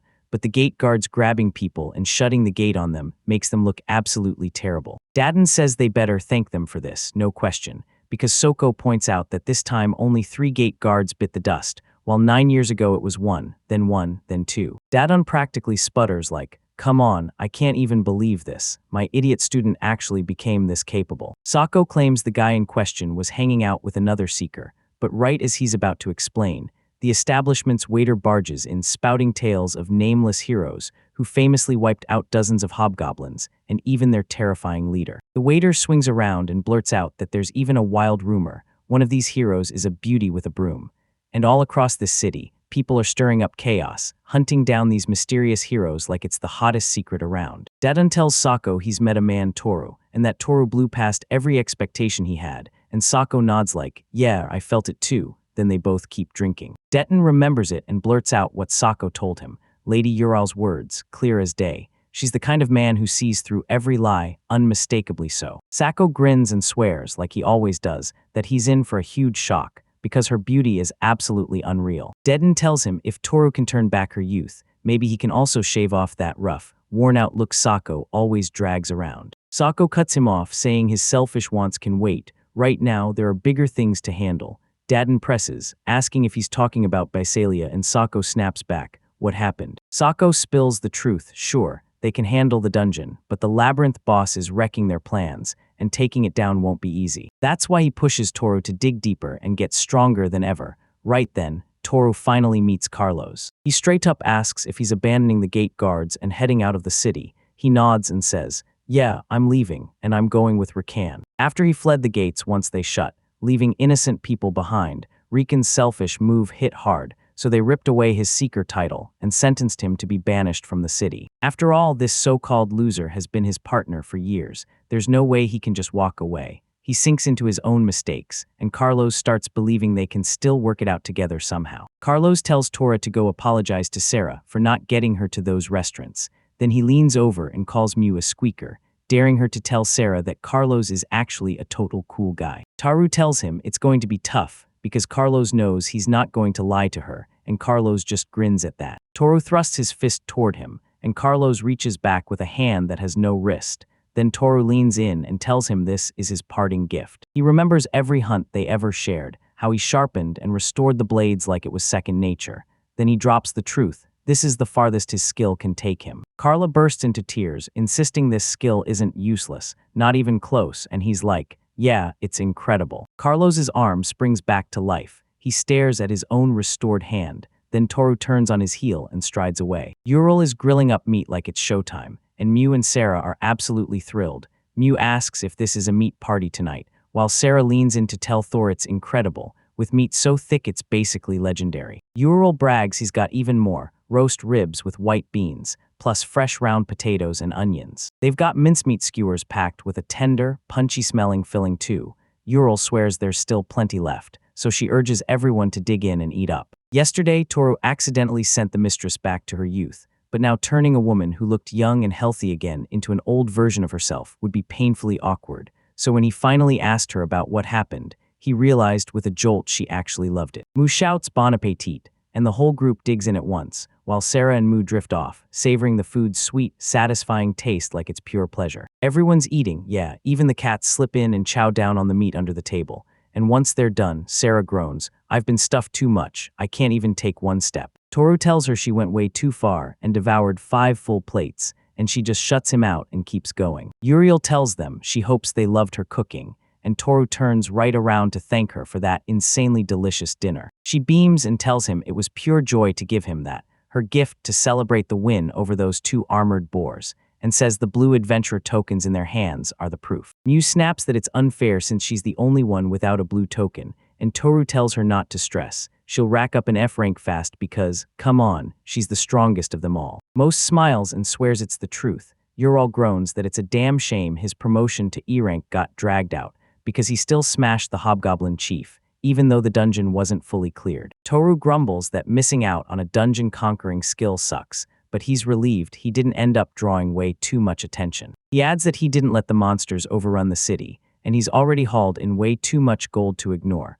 plus that armored boar hide can be forged into fresh gear, and he's convinced he's slowly pushing ahead step by step. Yarrow grins and Toru leans in like it's a secret. He says he wants to ask her something, and she shoots back, "What is it?" Toru tells her she can join their squad if she doesn't mind, and Sarah and Mu burst into instant happiness. Yarrow glances back and tells him she's truly grateful for the invitation, but she insists an old woman like her will only slow them down. Toru asks if she's got yet another problem, and the second he says it, she jerks with a nervous twitch. Then he grabs her hand, tells her he might be able to help, and asks to take a look. He stares straight at her memories, scrolling through her entire life story, and still he can't spot a single real problem. Then he glances down, and boom, there it is, a dark black hole biting at the roots of her tree. His mind races as he wonders, what the hell is that? That curse is a straight-up growth blocker. It chops off the owner's chance to earn skill points and throttles their magic growth. Yuro swears that Toru can spot skills on the spot.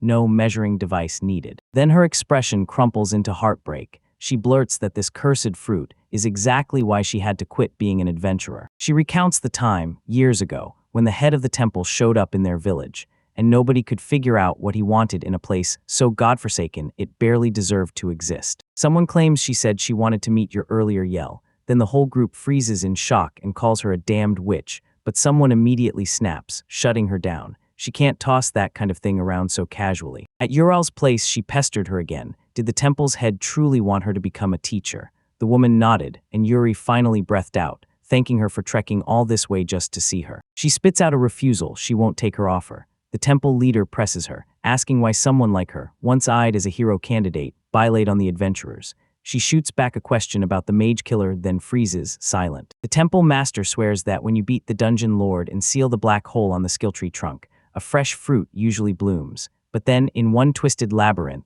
there's a curse skill that targets magic users. Then she drops the bombshell. It's only a rumor. Maybe they tossed her out of the party, or maybe she just got sick of the adventure grind. Either way, the truth of why she quit doesn't matter. She beckons Uriel, begging him to soak up her massive knowledge, and she even calls herself White Ice.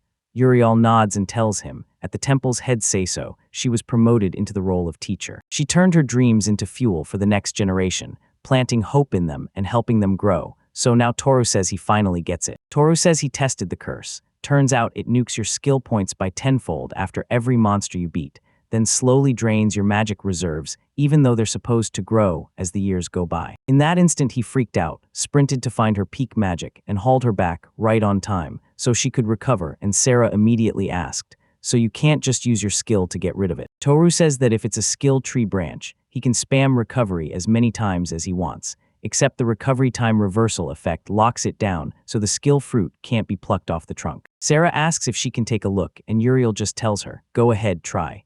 Then Sarah turns to Mew and asks for help, only for Mew to groan, "I'm so full I can't even move." Sarah warns her that if she falls apart after eating, she'll magically turn into a fat cat. They slide in beside Uriel, and Mew grabs your hands and declares, "It starts now." Next thing you know, all four of you are standing right in front of Yuri's treat. Uriel can't stop staring at how clear the tree looks, and she says it feels unreal. Sarah leans in like, "Isn't that amazing?" Then Mu steps in to brag, claiming it's all because of her. Sarah says she's slammed right now, so she'll deal with it later, and as she talks, she idly brushes her head right over that swirl of hair. Sarah steps up to the fetus and shuts her eyes tight, while the others start freaking out, demanding to know what she's about to do. Right after Sarah's move, the fruit glows light, because that growth acceleration skill blitzes the user's skill points and supercharges their magic growth. Toru finally clocks it. Sarah didn't break the curse at all, she just flipped it with pure skill, and Sarah shrugs like, "I figured it could work," then asks Toru how it feels. The second Earl opens her mouth,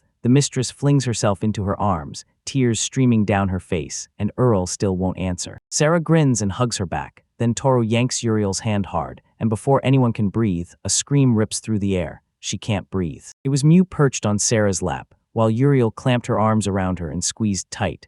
Then the two kept hugging, and Toru slid in beside them with a big, happy smile. Right before they reach the Adventurers Guild, Sarah leans in and says, It's wildly empty in there today, like everybody vanished. Toru explains, that's it, our plan to take back Posalia is on hold for now. Then he adds that the top-ranked adventurers have already slipped back to their hunting grounds. Sarasas tells Mu to go get ready, and Mu insists they'll be back in a snap, but Toru quickly warns him not to go overboard. Thor tells Ural, everything's okay, come on, let's go. Ural fires back, I'm counting on you to show me around this place. Even though the place is basically empty, someone's blasting noise like they own the world, and Toru orders Ural to head to a different stand. Toru leans in and asks the worker with the 2 ponytails if they can register a brand new adventurer, and she shrugs it off with a spacey, yeah, sure. The moment Ural comes into view, her face explodes into a blush and her words trip over themselves. She finally squeaks out a shaky hello, says they're taking applications for registration, introduces herself as Marika, and nervously asks if she can know Ural's name. Ural introduces herself and beams, saying it's a real pleasure to meet Marika. Then Marika shoves a paper into her hands and tells Mrs. Ural to fill out the registration form. Ural laughs, delighted that the letters are so nice and clear to read. Toru asks the worker because registering a new adventurer requires the introducer's token, so he pulls his out, and the worker lays eyes on it. Marika stares at the paper, blurts out that she's 22 and from Stola, then breaks into a smile, like it all finally clicks, and says she understands where those years came from and sees no problems at all. Ural's real name is Jura El Harel, but they shoved her into playing their granddaughter, and just like that, forced her to shorten it to Jura. Marika drops the ball and blurts, can you please touch it now? Then Uro reaches out and grabs it. Toru's jaw drops again. Ural's skill tree is insane. Even the 3 bottom ice stream branches, with ice crystals and snow cover, are already fully grown, and fruit hangs from every top branch like it's ready to level up. And yeah, Iceflower Camp's mid-level skill tree is already fully grown, while that freezing mist is barely hanging on. Every skill tree caps at level 9, and sure, it's not guaranteed they'll all bloom, but she's got 4 of them already. Marika laughs and claims she's just insanely incredible, then racks her brain over what rank she should get, before bursting out with a grin that she's being handed rank B. Toru snaps with indignation and demands whether new guys shouldn't start at G rank, but Marika's rage flares as she fires back. What do you even want? And Toru just keeps butting into the conversation, can't stop himself. Toru shoots back, no, it's not like that, and admits he's just trying to see if the system changed, because the second she climbs that high, he can't help but worry it'll get really messy. If adventurers are more than 2 ranks apart, they can't team up, and the hunting grounds they're allowed to enter shrink fast. Toru whips his head around and spots another worker who's always been serving them, and when Toru tells Marika to pause the procedure, he says he needs to confirm something first. Marika snaps back, furious, asking why he keeps stopping her when she works here too. Ural squeezes the tension out of her voice, calmly apologizes to the teeth, and asks if Marika can wait a little. Then Marika's whole attitude snaps back with a bright smile, saying she'll wait as long as it takes. Then he throws in a bold condition, asking if Ural would let her touch her hair, and she instantly blushes, stealing a flustered glance into your eyes. At the next counter, a customer causes a heated quarrel, demanding the worker tell him the name of that humble gentleman hero. She snaps back that, as she already said, she can't spill it just because they asked personally. The visitor won't let it go and demands, what about the initials? She just shrugs like, sure, except even those might be enough to pin him down, so I can't do that. The visitor turns out to be a woman, and she snaps that they won't get anywhere like this. After a moment's hesitation, she starts pressing the questions again. She questions the worker about what age she can manage since she's already given up so much, but before she can even finish saying it's not enough, the visitor snaps back, furious, and demands, with an angry glare, whether they can't even tell her own age. Toru strides up and blurts, I'm 39 now, then immediately asks, so, are we done here? He swivels to Ana and goes, hey, got a minute?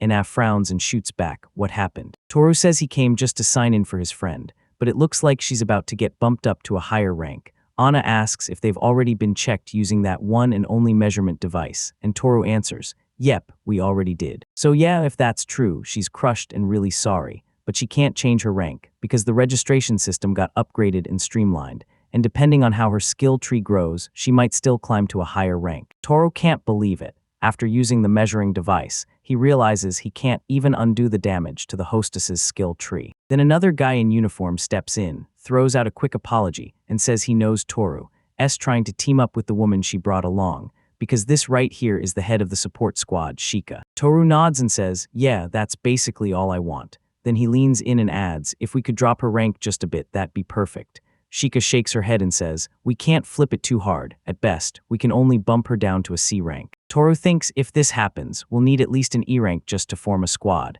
Sheikah grins and says, "Don't worry, if my squad gets promoted, nothing's going to go wrong." He says the Goblin Cave, the real test for a ranky promotion, is still standing because no squad has conquered it yet, so they could fast-track them if they're the first to find it, and then he turns to Toru and asks what she thinks. That Goblin Cave sparked the whole invasion, sure, the monsters got wiped out, but the cave itself is still standing undefeated.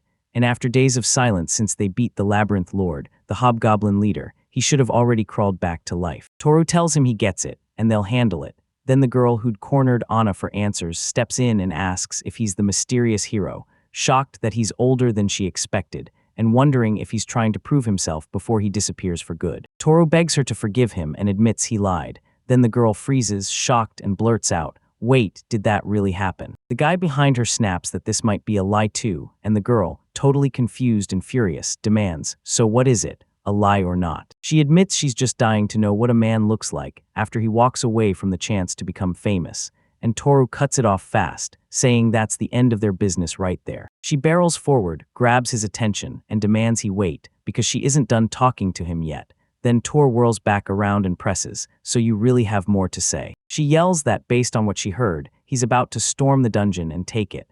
Then she dares him to a contest. Whoever beats the dungeon lord first wins. The guy behind her grins and says the dungeon's so tiny you can only go in one person at a time.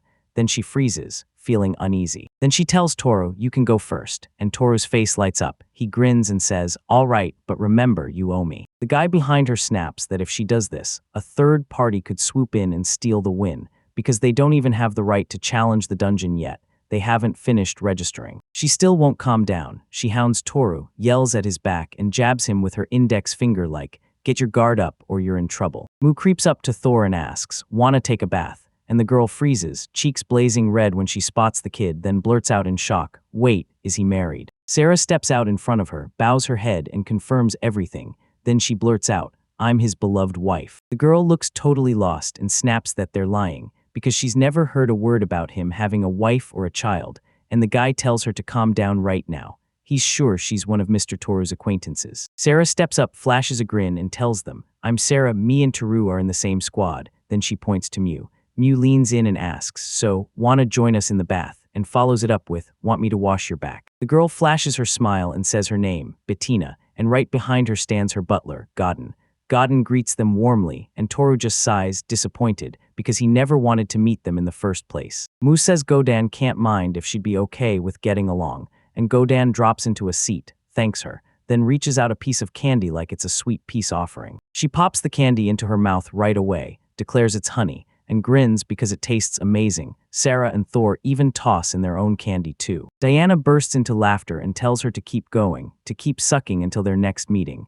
Then she apologizes with a shaky voice, says she has to bolt, and calls Go Down to tail her. They bolt away and Toru can't help but wonder what hit her so fast. Right now, Marika's busy combing Ural's hair. She gushes that this box would comb her hair like magic, and she swears Urali's locks are outrageously silky. Ural tells her, yeah, it's a bit pricey, but trust me, it's insanely soft, so I'm recommending it without a doubt. Sheikah rushes up, throws an apology at Ural for making her wait, and holds out a tray with both hands. Then there it is, an adventurer's token resting on top. Ural thanks them, and Sarah blurts that the black frame looks gorgeous and grown-up. Then Mew grins and says Grandma has turned into an adventurer, just like Mew. Toru rushes out an apology to her for making her wait, because he was the one who brought her here. Then Ural waves it off and tells him not to blame himself. Mershika blasts out a scream, totally shocked that Ms. Ural didn't even land a B rank. Then she's practically barking that she should stop standing there and get back to work immediately. Toru snaps that they'll smash the goblin cave and catch up with her in a blink, so he begs her to wait just a moment. She nods, grins, and says she's way more patient than he thinks, and yeah, she'll wait. Sarah beams and promises it'll be ready in a flash. Then Mew chimes in that if she's the one handling it, it'll go perfectly smooth. The very next day after Toru registered with the guild, he and his party charged straight for the Goblin Cave. To earn rank E, they've got to smash the hobgoblin skeleton lurking deep in that cave, and pull it off within 15 days. But there's a catch, this won't be easy at all, because the dungeon's walls are packed with minerals you can actually find. So when someone dares to poke around a goblin cave, miners tag along, and the squads are told to stick close and keep them alive. Even though the goblin cave only has around 3 underground levels, the miasma keeps pouring in, so you can drop a hobgoblin, but it'll crawl back and respawn within a couple of hours. So the miners can only dig during the safe hours. Then they head straight for the goblin cave. Sarah asks Toru if they should explore the cave while they dig, but he shuts that down. Fighting is totally forbidden while mining crystals, because it could lure the miners right into danger. They're forced to keep pushing forward, battling monsters, then diving back into the mines, back and forth nonstop, and Toru tells the miners, "We're heading to the first level next, so gear up and get ready." One of the miners can't stop worrying. Will they actually be safe with a squad that includes a kid? Someone else answers him. Maybe they really can, now that the Adventurers Guild has given the go-ahead, so all they can do is wait. They squeeze through a dark, cramped cave, and Sarah gasps that it's so pitch black she can't see a thing. She wants to light the lantern. Thor snaps that she better not, because if she does, she'll turn into a blazing target for the hobgoblins. Sarah says, "At this rate, I can't even see where I'm going," and the next second she smashes into something, then yelps out a loud noise. Toru suddenly remembers, blurts out that she's using moose eyes, perfect for seeing in the dark. And before they can even worry, Moose flashes confidence and tells them to trust her while she activates her ability. The scene opens and Sarah gasps, stunned that they can see even in total darkness.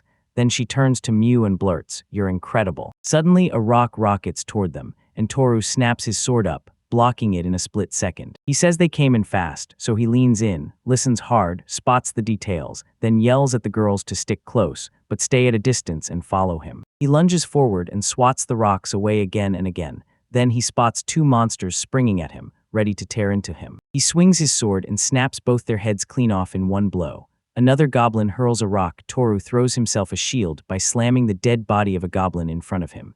Then he and the corpse march straight at that goblin, driving his blade through it. Right now, the miners are kicking back with drinks, when one guy grins and says they won't be back anytime soon. Then he passes around a snack to the others, and the second miner just backs him up, laughing as the fun rolls on. Suddenly, Toru and the girls burst out of the cave. Then the girl in the mix fires back, asking if they've already thrown in the towel and come back.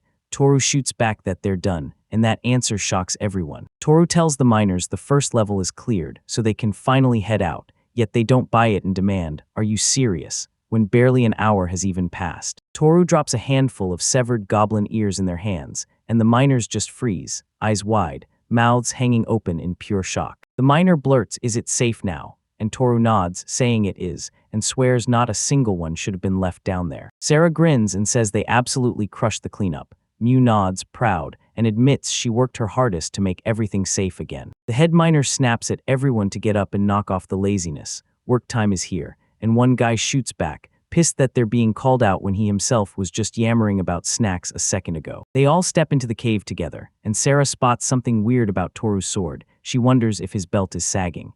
Toru just shrugs and says, "Yeah, after all, he's pretty old." She asks if he can't bring it back, and Toru admits his restoration won't work on anything that wasn't built for combat. It only repairs weapons and armor that actually take direct hits. Sarah finally gets it. Toru grins and says, "Awesome," then tells everyone to wipe out the monsters while the miners start digging in that spot. Toru spots Mu out there with the miners, stacking rocks like it's a game, and when everyone's on break, he blurts out what she's doing. Sarah grins and says Mu told her that piling rocks is actually fun, and that she's finally opened up to them completely. Toru called Mew to the cave, and she snapped that she's sick of repeating the same thing over and over. Once the miners clocked that Toru's squad looked rough but could handle themselves, more and more miners poured in day after day. A few days later, the miners jumped to 20, and when the monsters hit near the cave, the camp wouldn't be caught off guard, so a brand new guard squad was added. This is Shisen and his crew. He leans in and thanks Toru for all the hard work. Then Rikaru tells everyone,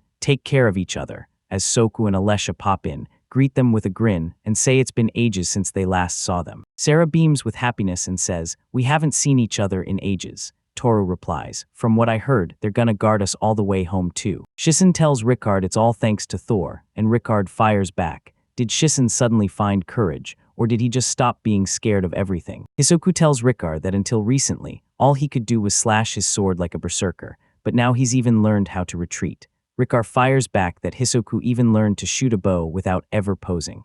Alessia admits she feels a lighter burden now as a healer, so she can finally kick back and watch the battle. Toru only smirks at what they say, Then Alesha remembers and blurts out that she wants to ask Toru something. Toru's mind instantly snaps to mining ore, and he shrugs it off, because this time, they finally gave up the mining rights. Everyone's grinning Mew too, until Toru snaps, "Wait, those aren't yours." Mew shoots back, irritated, "I wanna dig too." Toru asks if she's always been this obsessed with it, and she grins and says, "Yeah, messing with rocks is the best, because if you smack a pile of them, they'll just crumble and start falling apart." Toru grins and admits that once they wipe out the goblins, he'll help her too, so Mu needs to hang in there. Mu nods, clearly understanding, and swears it's a real promise. After 5 brutal days deep in the cave, they finally hauled in enough ore, so one of the miners grins and says they'll wrap up mining on the first level any moment now, because it's been ages since they've advanced this fast. Honestly, they didn't think anything special was coming in the first place. The miner says Sarah and Mew are so ridiculously cute that anyone would fall for it, and the other guy nods like, "Yeah, he's totally right." Sarah's cheeks flare red, and Mew's grinning with pure happiness. Gather leans in and asks Toru if they're really going for the second level tomorrow, and Toru shoots back that it's fine if they're rushing, because they've pretty much cleared the first level already, so they'll just wait and see. The miner says it's great that everyone's moving fast, but he warns them not to burn themselves out. Then the loggers explain how they saved him, and he quickly apologizes for ever doubting them. Toru lets out a breath and tells them, "Don't sweat it, I've handled worse than this, because with the deadline looming, there are only 10 days left." Days left to conquer the Goblin Cave. Ramo is grinning. He says they're back and they tore through it fast. Toru shoots him an instant apology for the rush. The girl greets Ramo too, and Ramo turns to Toru, asking how he's been doing. Then he asks everyone to try on the new clothes, and they all swap into them, while Sarah frets over whether it suits her, and Toru just nods in silence. Remo tells Sarah that if the suit feels too tight on her shoulders or under her arms, she can pull the chest drawstring and fit it to her body. Then Sarah stares and asks, "So you mean that?" Mew points at the hat and demands to know what it is. Then he grins and tells him it's a hat crafted from red hippopotamus skin. Mew's eyes widen in pure surprise, and Ramo leans in like, "So, how do you feel? You like it, right?" She swallows, admits it's got a weird little vibe, but yeah, she likes it. Mew immediately darts over to show Sarah and Thor, and the second Sarah touches her elbow, she gasps. "It feels so soft, but the moment you grab it, it turns hard." Ramos explains it plain. They're crafted from the hump of an armored bear, and the hardness comes from stacking the layers. Rama gazes at them with pure warmth and sighs. "If only I had a wife and kids." Then Toru grins and fires back. "Relax, you're not even 30 yet, you've got tons of time." Ramos Miles says he's got a point. If a guy who just turned 40 can still land a wife like that and a daughter to match, then there's no way it's time for him to quit yet. Sarah points at Toru and blurts out that his robe is insanely beautiful, while Mew grins and says Toru looks so shiny he practically glows. Ramo tells you this robe is woven from a blue-striped serpent that haunts the fetid swamps, and because it's marinated in miasma-soaked water, its skin is insanely tough. Toru explains that it's top-tier gear, so valuable it could fetch 20 silver coins, and Sarah gasps, asking if it's really okay for him to grab something that pricey. Ramo grins on the spot and winks. "I just got an order to fix a snakeskin cloak," and Toru laughs as they admit the truth. They used that repair as a cover, ripped off some material during the restoration, and then stitched it into the robe they're wearing. Rommel leans in and asks how the cave situation's going. Then he smirks and says the fact they hauled him in fast proves they're in rough shape right now. Chiru boasts that nothing can hide from him, that it's a race against time, while Ramo shoots back that there's also this tradition. You don't kill the Lord until the war has mined the required amount. Toru can't stop thinking about Uriel, wishing they'd had just a little more backup. Then Ramos snaps that the miners aren't helping at all now. They're turning into a full-on burden. Toru snaps back to something important, shouts at Ramo to hold up, and swears they'll pull it off. Then Mew thrusts the bag into his hands and blurts out her thanks. Ramos claims he crafted that pouch just for her to celebrate her promotion. So tell me, is she actually using it? Go on, let's peek inside and see what he stashed in there. He spots the magic stones and blurts out where she got them, and Mew fires back that they're Ahinamaru's food. Ramos blurts out that he's got zero clue, so he demands an explanation. Sarah answers that this is Mew's favorite sled, and she swears she named it for the flower-like design, while the magic stones let it soar through the sky. Ramos' jaw drops, so THATS what she meant by food. Sarah snaps that Toru's fury is aimed at Mu, since she's riding them nonstop, and Mu just sighs, admitting that Toru really was angry. Sarah grins at Rama and promises him that if he pushes himself during the adventures, he'll earn the magic stones, because Nu chimes in, calling it her salary. Ramapath swats at his head, and Torai blurts that they're already leaving, so he sees them off, waving goodbye. Then Sarah whips around and demands he do something for her. She leans in and whispers into his ear, and Ramos brushes it off like, "That'll take me just a couple days."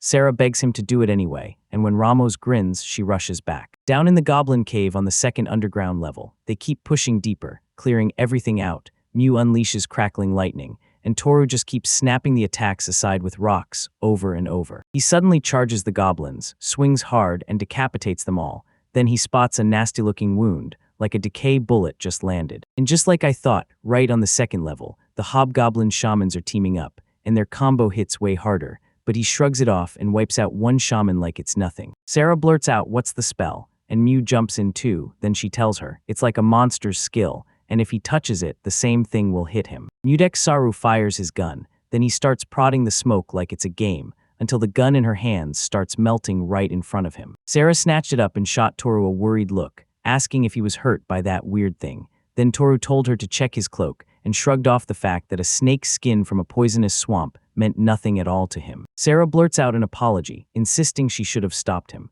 Toru snaps back that she shouldn't grind herself into the dirt. Using the invocation to make flying objects work is brutally hard. And then he adds, like it's obvious, that's exactly what the mantle was made for. Sarah wrestles with the idea for a second, then asks Toru, "Can I try something?" Toru's completely stunned at first, and then she smiles. She raises her weapon and hits him with a power of evocation, scorching his cloak into something tougher than before. Toru lunges in with his knife, tries to slice it, and then freezes, because it's gotten stronger. He can't help but wonder if the skill just flipped the decables effect, the one that crushed her defense. Sarah cuts in, asking how they're supposed to deal with it now that he can still use it. Toru fires back, "So what else do we keep using? Either way, this is the only key that's gonna let them take down the Labyrinth Lord." Sarah beams at his words, and Mew blurts out, "Wait, what's the other key? What even is it, and does it taste good?" They burst out of the cave, and the miners panic, demanding to know if everything's really all right. Toru doesn't hesitate, trusting them with no doubt at all, and promises they won't bring a single problem,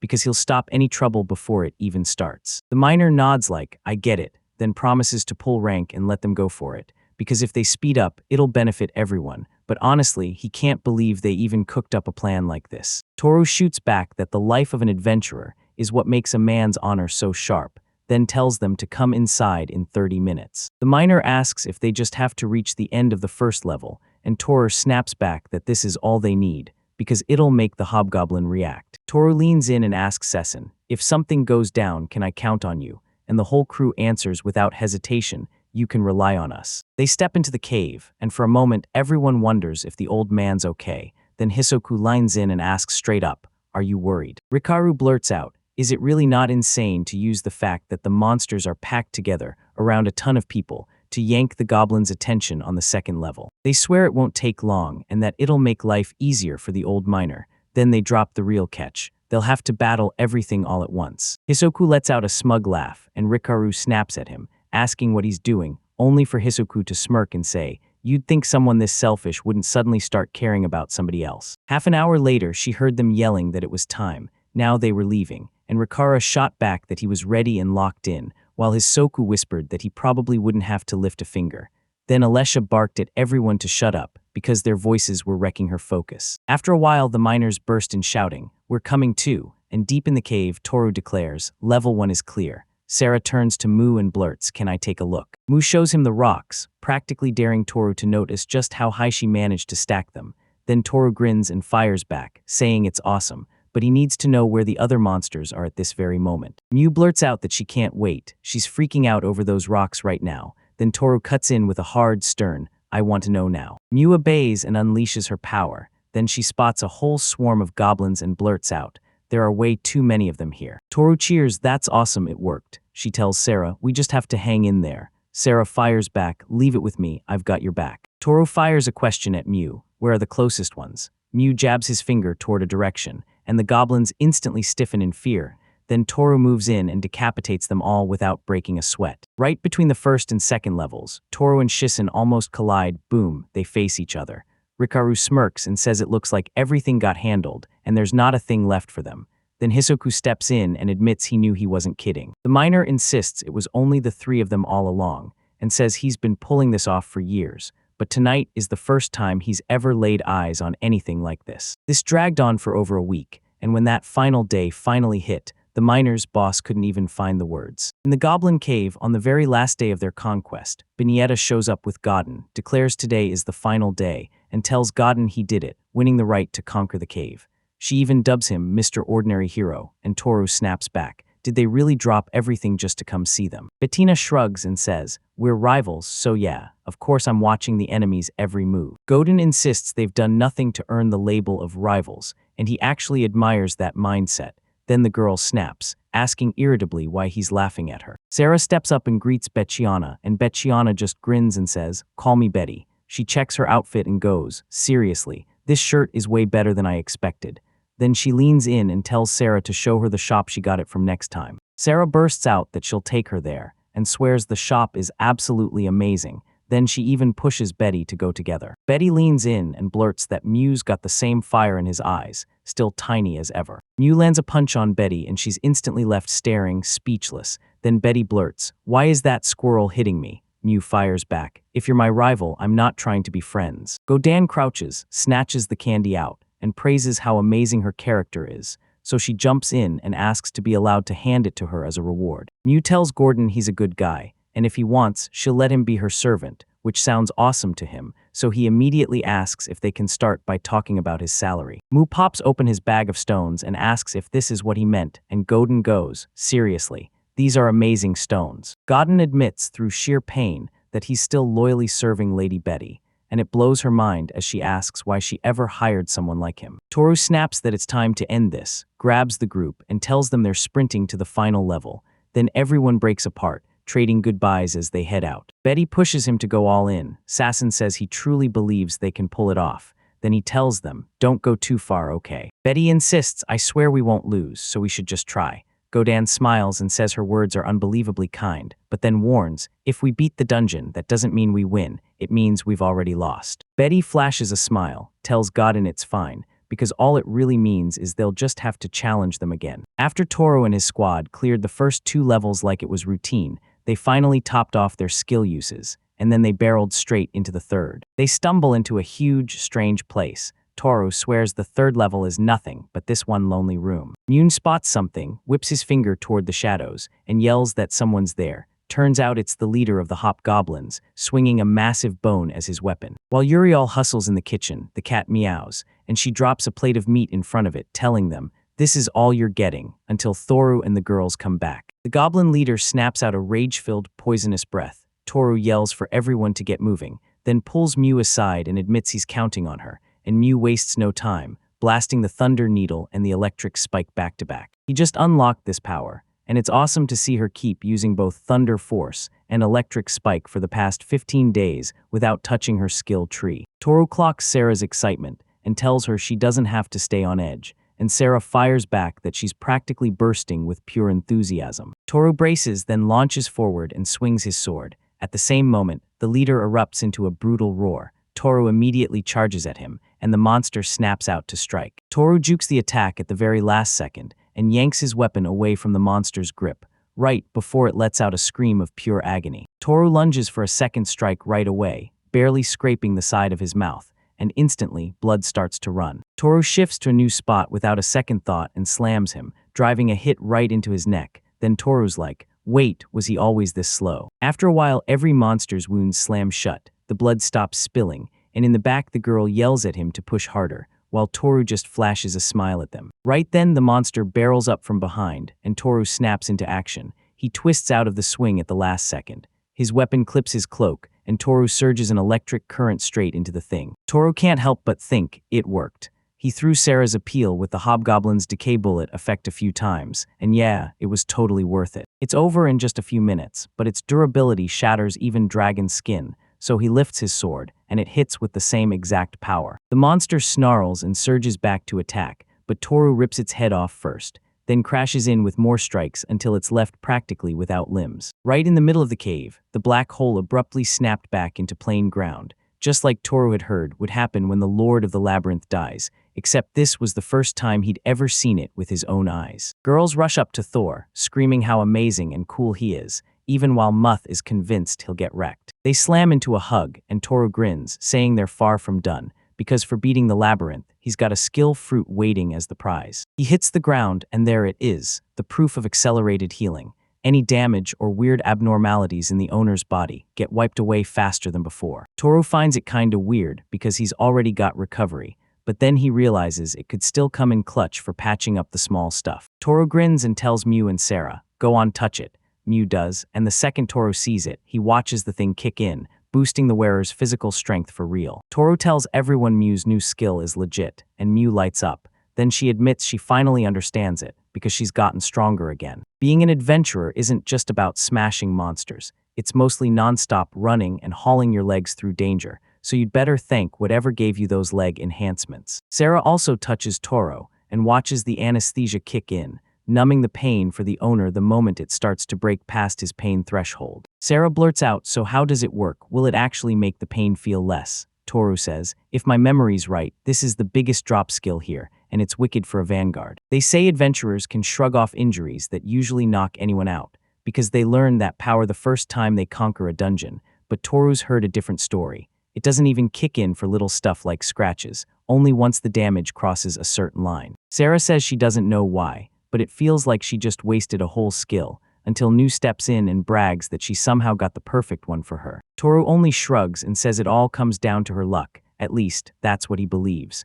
This place has just one skill that fits the vanguard, and of course, none of them managed to land it. Sarah spots something's off and blurts out, "Is this really the end for us?" Toru snaps back that it'd be a nightmare if the ceiling caved in right after the black hole vanished, because the whole dungeon disappears about an hour later. Then it hits him, he blurts it out, and asks Sarah to check whether her skill actually appeals. She raises her weapon at the fruit, and snaps that nothing good can possibly come from it. Toru shoots back that he's not making something that can't be considered an attack, then urges them to head back right now. He steps onto the round ground where the black hole used to be, and the whole place feels shaky under his feet, like back when the stone slab went weird. He figures it's only one thing for it. He needs to check it. He tells the girls to back off. Sarah scoots away and yells for Mew to follow her. Then he slams his hand to the ground and triggers recovery. Everything starts trembling. Sarah screams as the leader's body rips itself back together, regenerating piece by piece until he jolts to life again. Sarah shoves Mew away on the spot, but the monster yanks her by the hair and drags her straight toward its body. Toru bursts out screaming her name. He snaps back to the moment and realizes it's all exactly the same as 9 years ago, until he blurts out that everything's changed now and he's not alone anymore. He barks the order to Mew, and she gets it instantly. She snaps the electric spike into action, zapping the monster and blasting Sarah free. The monster whips back for Sarah, but she calls out. Her appeal freezes it. Then in the very next instant, Torrid rips off its head. Toru darts up to Sarah and asks if she's okay. She nods and says she's fine, all because of Toru. Mew then blurts that he showed up so fast it totally caught her off guard, and Sarah quickly apologizes to Mew for shoving her. Suddenly, Sarah blurts out that when he yanked her hair, it barely hurt, and she's convinced it's because of the technique she trained. Toru agrees, saying yeah, that makes sense, and Sarah fires back, "Then I was insanely lucky." Mew spots a fresh stone slab materialize out of nowhere, and he rushes it to Thor, who snaps to his feet, strides over, and slaps his hand down on it again. He unlocks a body-boosting skill that's basically Mew, insisting the old one didn't vanish, it's still there, and now he's got a brand new power. And when he uses recovery on that stone tablet, the whole labyrinth snaps back to how it was before it got conquered. He points at the girls like, "Your turn, touch it too." Sora's healing just got a serious boost, and Sarah can't stop smiling, because that's awesome for her, while Toru counts 6 more chances to recover before today's run is up, and admits it's probably impossible to rewind everything back to how it was right before that stone tablet showed up. If he wanted to pull off the Labyrinth Lord Resurrection move, he had to grind that blade down to the sharpest edge, because on the way back, running into more goblins was a real threat, so they only had 2 more chances. Toru tells them to give it a shot, then Sarah blurts, "Wait, are you actually gonna do it? You really wanna yank that stone slab out?" Chirruz tells everyone he's ready, then orders Mew to fire the electric spike with Thunder Needle, while Sarah stays right beside Mew for backup. The third time Toru got pain relief, Mew's healing kicked into overdrive, and Sora's body surged with new physical power. On their 4th attempt, Toru and Sora shot up in magical power, and Mew finally got pain relief. Toru grins and says this is amazing. Each of them just unlocked 4 skills, and then he pushes them to head back. Sarah leans in and asks Toru if they still need his ear as proof. He grins and says no, because the dungeon's total destruction is the proof they need. Sarah nods and insists that even though he rules the labyrinth, not one magic stone has slipped. Then Mew lanes in and declares, "I'm starving." Toru tells everyone to stay on guard, because the dungeon isn't really over until they're out the door. They burst out of the cave, run into the crowd, and as soon as the people spot them, everyone explodes into loud cheers. Then they push right up to them. The moment they burst out of the cave, the whole thing caves in right before their eyes, smoke and dust swallowing everything. At the evaluation desk, Anna spots Thor and tells him, "Good news, he's back safe and sound," then leans in and asks, "So, how did it go?" Torai shot back, "Yeah, somehow we pulled it off," but then admitted it took a brutal 2 weeks, no joke, with that deadline breathing down their neck. She's bragging that the job is amazing, then she grills the miner, asking if he's sure the dungeon is conquered. He nods and says he confirmed it vanished completely, and that these guys are the real deal adventurers. The miner grips his hand, laughs, and tells them it was a blast working together, and that he can't wait to see them grow. And he congratulates them one more time, shoves the board into their hands with fresh tokens, then tells them to grab their tokens and play. They rush back home, and Sarah spots your owl on the porch, screaming that you're their mistress. They stride through the city together, and Yurli blurts out, "Can I really come with you? I didn't join the conquest." Thuru grins and tells her, "Of course you're invited." He explains they're throwing this celebration for her promotion, but really, it's also a warm welcome for her. MU lights up and asks if there'll be a feast. Sarah beams right along with him, but Toru just stays weirdly silent, refusing to answer. They push up to the choice entrance. Sarah asks, "Is this it?" And the moment they step inside, warm smiles hit them right away. Dan claims they've finally made it, and before anyone can breathe, it's already started. Sako slips into the seat beside him and stays completely silent. Toru thanks them for the invite. Uriel rushes out an apology for the delay, and Deadened Face flushed red, waves it off, saying everything's fine, then tells them to sit right here. Dan jabs a finger at a chair and tells Sarah she can sit there. Sarah says there's only one chair left, and Mew shoots back that it's way too small for her. Toru motions for Moose to make room, and Sarah grins as she slides right onto Toru's lap. Then Toru warns her, "Just so you know, eating's gonna feel awful for me." Toru calls out to Mew, and Mew tells Sarah he never told her a word. Then, out of nowhere, Mew plops down on Toru's knee, leaving Sarah crushed as she sinks into the lone chair. Dadon says they're doing great, then Mew straight up demands who he is, because Mew has no clue who he even is. Toru tells her, "I already came before, back when I asked you to fix the wall," and Sarah fires back, "Yeah, and last time your hair was all shaggy." Toru tells him it's all thanks to the restoration that brought his hair back to the way it was. Then Daton erupts in a huge, booming laugh. Someone blurts out, "Dig in," and they start piling food onto their plates. Then Daton smirks and declares, "Today, S on me, take whatever you want." Everybody nods like they already know he'll cover it. Sako points at something pricey and pushes the idea to start there, but Deaden snaps back that he never gave him permission, so he better not load up on the most expensive drinks and dishes. Sako snaps at him to stop being so petty, then smirks and calls him a washed-up adventurer, so Urela blurts, "What about me?" And Sako answers, "Only a little." Sako tells them to hand over another portion for her, and Ural shoots Dan a worried look. Then Dan erupts emotionally, shouting that the barrel needs to be brought right away, and that they should grab the beans too. Toru calls for round potatoes and sausage, and Dadan fumes like, "Seriously, you always go with the same thing." Toru leans in and asks if they've got regular drinks. The waiter nods and says, "Orange juice," and Toru immediately orders 2 glasses. Toru tells Sarah she can order anything she wants, and she grins, saying she wants meat right away.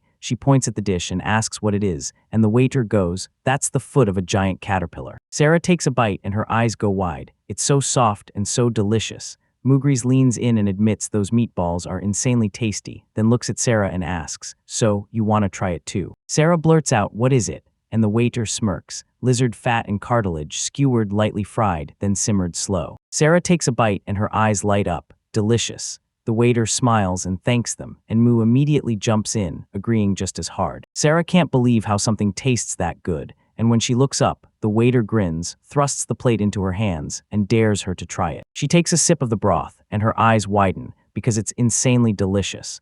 Then the waiter leans in and asks if she realizes that it's basically just a bit of stewed meat melted into broth. Sarah finally gets it, this is the real secret, and she demands to know how he makes that broth. He shrugs and says it's his secret recipe. He can't reveal it, but he makes one thing crystal clear. If she messes up the broth, she'll never make it. Sarah repeats his words under her breath, then stares at the steaming broth. The waiter leans in and tells her that if she wants to be truly good at anything, she has to master the basics first. Then Sarah falls silent, thinking hard. Toru sets a plate of potatoes and sausage down in front of her. Moo's eyes light up. She reaches for it like she can't wait, and then Toru snaps, "Slow down." Toru keeps telling her, "Spit it back, if you don't, it'll burn you."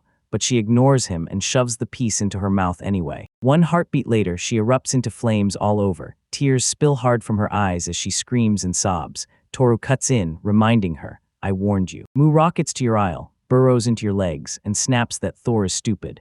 Then Thor fires back that that's exactly why she should listen to him. He presses his palm to her head, and even with recovery on the table, he refuses to spoil every single whim of hers. Ural yanks Mew up to her side and blurts that she's just hugging her. The Don scoffs, saying it's only nostalgia because his son used to be just like that, and Sako nods along, insisting he's just like his daughter too, a tough girl who never listens to anyone. Toru snaps that Mew has been acting way more selfish lately. Then Dadon tells him, "Take care of what you've got," and Toru just doesn't get it. Dadon blurts out, "What do you want me to do?" and reminds himself to make sure he's pouring her love nonstop. Dadon snaps that in moments like this, scolding won't fix a thing. When the kid is crushed, you show up for them, right by their side, and Toru blurts, "So what am I supposed to do then?" The Don shrugs and says, "It's fine, selfishness is just the flip side of motivation, so she can spill it all out, take her time, and finally tell him everything she's been holding back." Ural insists it's solid advice, and Dadon can't help but blush hard,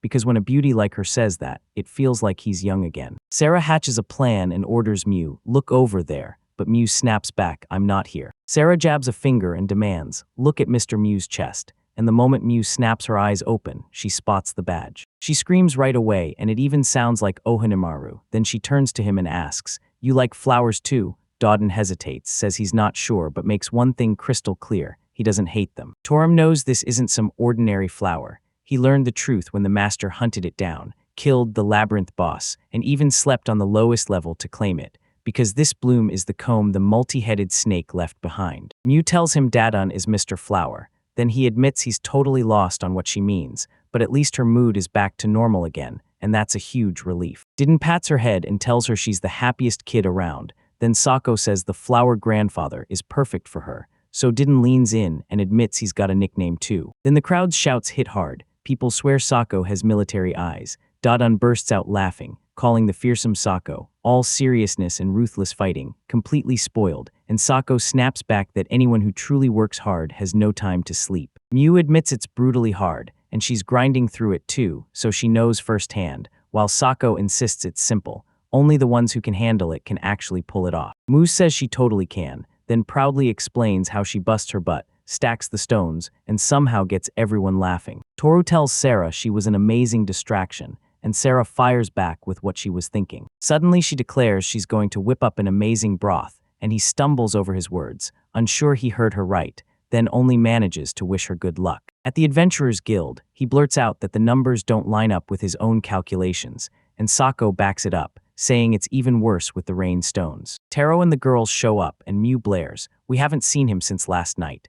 Then Dedon leans in and demands, "So you're really heading to the new hunting grounds?" He spots Yarl, turns beet red, and blurts that it fits her perfectly, while even Sako, right behind him, just stands there, totally stunned. Yarl thanks sir. Maul orders the flower to bow, then Dadon drops down, only for Maul to seize him by the beard. The Don doesn't even flinch, he just keeps going, grilling the question like, "So Sako knows where the magic crystals are or not?" Sako snaps that nobody ever brought proof back to their healing temple, so she bets it got shipped to another city and abandoned there. The Don says it can only mean the wind user is in the mix. Meanwhile Mew's laughing his head off, clinging to Dadon's beard, and the other adventurers rush past, completely stunned. Mew snaps his beard down out of nowhere. Sako catches it fast, then panics and insists his hand slipped.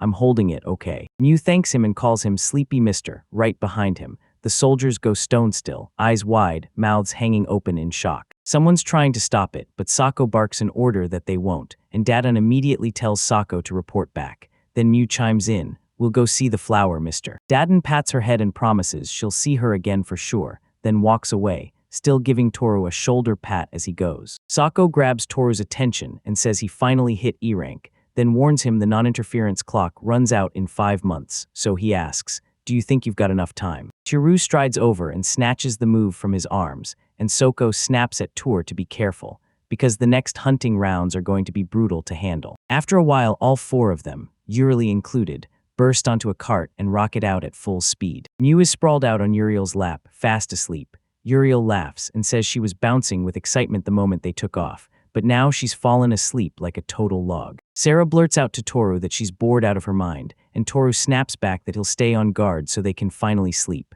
Up top, the wagon seats are cheaper and the view is amazing, but they can't drop their guard. Goblins might burst out from the forest at any moment. Sarah demands she and Toru talk right now, and Toru shoots back that as adventurers, they've gotta grab rest whenever they can. Uriel tells Thor she can finally rest too, since her other leg is free. Then Bor leans in and plants his head right on it. Then he springs up, thanks her, and tosses out a maybe next time, and Sarah tells him, you can sleep with me instead. Toru is thinking it, but he tells her it'd be better if she lies down right beside him. So Sarah is left staring in shock at the audacity of the offer. An older guy watches with a steady smile, and Red Sarah says she'll wait until they're alone, so nobody interrupts them. Toru admitted that without the nullification, the subjugation couldn't have happened. But Sarah was the only one who actually witnessed the whole fight, and now she's determined to crank her nullification up to level 2 on this trip. Sarah says again she'll whip up the most wonderful broth of all, and Uriel and Toru just stare at her with warm, loving smiles. After what feels like forever, they finally stumble up to a house. Toru yanks Mew awake and shouts for her to get up, and she blinks awake at once, asking if it's breakfast time yet. They step into the room and find people seated at tables, talking away. Then Toru strides up to the counter and asks if this is the reception. The worker nods and straight away assumes Toru's the new guy. A worker steps up, greets them and yells, "Welcome to the River of Blood Adventure." Then it all ends in a brutal kill. The worker steps up and introduces himself, Rishi, straight from the Fukusui family, and yeah, he's the one running the show and handing out the instructions here. Toru thanks him, Uriel pops in and says she's happy to meet her, and Mew immediately blurs out that he wants 3 bowls of meat dango. Then Sarah steps forward, introduces herself, and snaps that he needs to chill, because this isn't a shop. Rishi tells them he'll start with what actually works here. The return carriage leaves every single day at 3 p.m., so don't you dare miss your ride, especially on weekends when the place gets packed to the brim, which is why you should book tickets ahead of time. Toru tells them that while they're walking, 3 carriages suddenly rattle past, and he blurts out, "Can we hop on that train?" Rishi snaps back that those aren't for people at all. They're hauling construction materials, and there's never enough room for passengers. Rishi tells them there are hunting grounds farther down, and the Blood River has swollen to insane heights, so he brings 10 adventurers straight here. They usually split everyone up and send each group to hunt in their own turf, so nothing turns into chaos, and he was praying they understood what he meant. He breaks it down even more. Upstream there are red iron folks, and they're just as good as the white iron meant for the job, cross that huge riverbed meant for gathering, and downstream, the hunt grounds will finally reveal themselves. Toru can't stop thinking, if they want to reach the other side, they're going to have to smash through 10 monstrous hippos living upstream. He'd heard the hunting grounds were packed these days, so they slapped on some tight restrictions. Still, that was a whole other story. Toru fires a question at Rishi. How do they split up the work here? Rishi shrugs and says it usually comes down to the hunters themselves, their drive, and if they actually show up during the day, they're the ones who end up right in the best hunt. Toru asks whether it's really true that hunters and adventurers are constantly at each other's throats, and the replies are full of slippery hints that the hostility runs deep. Rishi awkwardly blurts out that it's not quite true, that he wants to do something about it, but then he admits he doesn't have enough people. He tells them, if you need weapons or any other gear, I've got you, then urges them, don't hold back, speak up the moment you want anything. Rishi says that's it and asks if anyone has questions. Then they tell him, nope, none, and swear everything's totally fine. Rishi shoves the document forward and demands signatures. Mew grins and blurts, can I sign? But Toru snaps, dead serious, no, it has to be my name. Mew's smile instantly crumbles into sadness, and Toru clenches his resolve, remembering Dadan's warning that he has to make sure he gives her plenty of love. After that, Toru suddenly plays dumb and asks if anyone knows how to spell his name. Then he turns to Mew and asks if she can write it, and she seems way better at it than he ever could. Mew grins and tells everyone to leave it to her, while Uriel and Sarah quietly giggle in the background. Then Mew proudly holds up the paper, and Toru can't help but say, you really wrote this. Rishi snatches the document, stares at it like it's haunting him, and blurts that the name sounds way too familiar. Then he demands to know if they've met before. Toru says he's been living in the ogre forest for ages, so there's no way they'd have crossed paths. Rishi just nods and says he gets it. Rishi tells Lady Ural that the bloody river won't clear for 2 full days, so she better make sure she isn't late for her carriage. Uro tells him, I got it, and then right there, thanks him for the help, leaving Rishi standing awkwardly with cheeks burning red. They head out and stride toward the river. Then suddenly the move points start happening, shouts erupt, and everyone's like, wait, are they really lifting something? What the heck is going on? Tons of people are roaming around with bags, and when Toru spots them, he realizes they're scouring the area like they're hunting for precious stones. He tells them the sand here has red iron in it, and Sarah grins, saying the name fits their rank perfectly. Toru says the stuff you dig up from this hunting ground tells its rank just by its color. Ural swears the river's a wildly weird, terrifying color. She hasn't spent much time in the north, so seeing it up close hits her like a shock. Mu fires back, asking if Sarah really thinks she isn't beautiful, then praises her gorgeous color. Sarah snaps that she'd never swim in this river because nobody knows what might wreck the body, and Toru agrees, so she tells them not to drink a drop and to stay on guard. It refuses to corrode, so while wood and iron soak up ruin and rot or rust within days, this river stays deadly still. No ships dare cross, so the whole place whispers in silence. Toru and the others march along the bank, yanking Mu on a sled, and Mu spots tents and blurts out to Toru, "What are those?" Inside the camp, the adventurers are finally tense no more. They get to stay put, rest up, and catch their breath, while everyone inside the tent notices them right away. "Is this the same guy from that forest?" the first one asks. The second squints and says he looks exactly like him, like he's the one who crushed Roussel and marched straight to the temple. The others nod and add what they've heard. This man's insanely strong enough to wipe out a whole crowd of warriors, so it'd be a real shame if someone like that got taken down by an old guy. They spot Mew and blurt out that she's wearing red, and someone's like, "Wait, are you not adventurers? We can't believe this." Toro spots an empty spot, and the girls spill in without a fuss. Toro asks, "Can we stay here?" And everyone nods, smiles, and immediately starts getting ready. A guy strides up and demands what they're doing here, and Toru shoots back that they're not up to anything,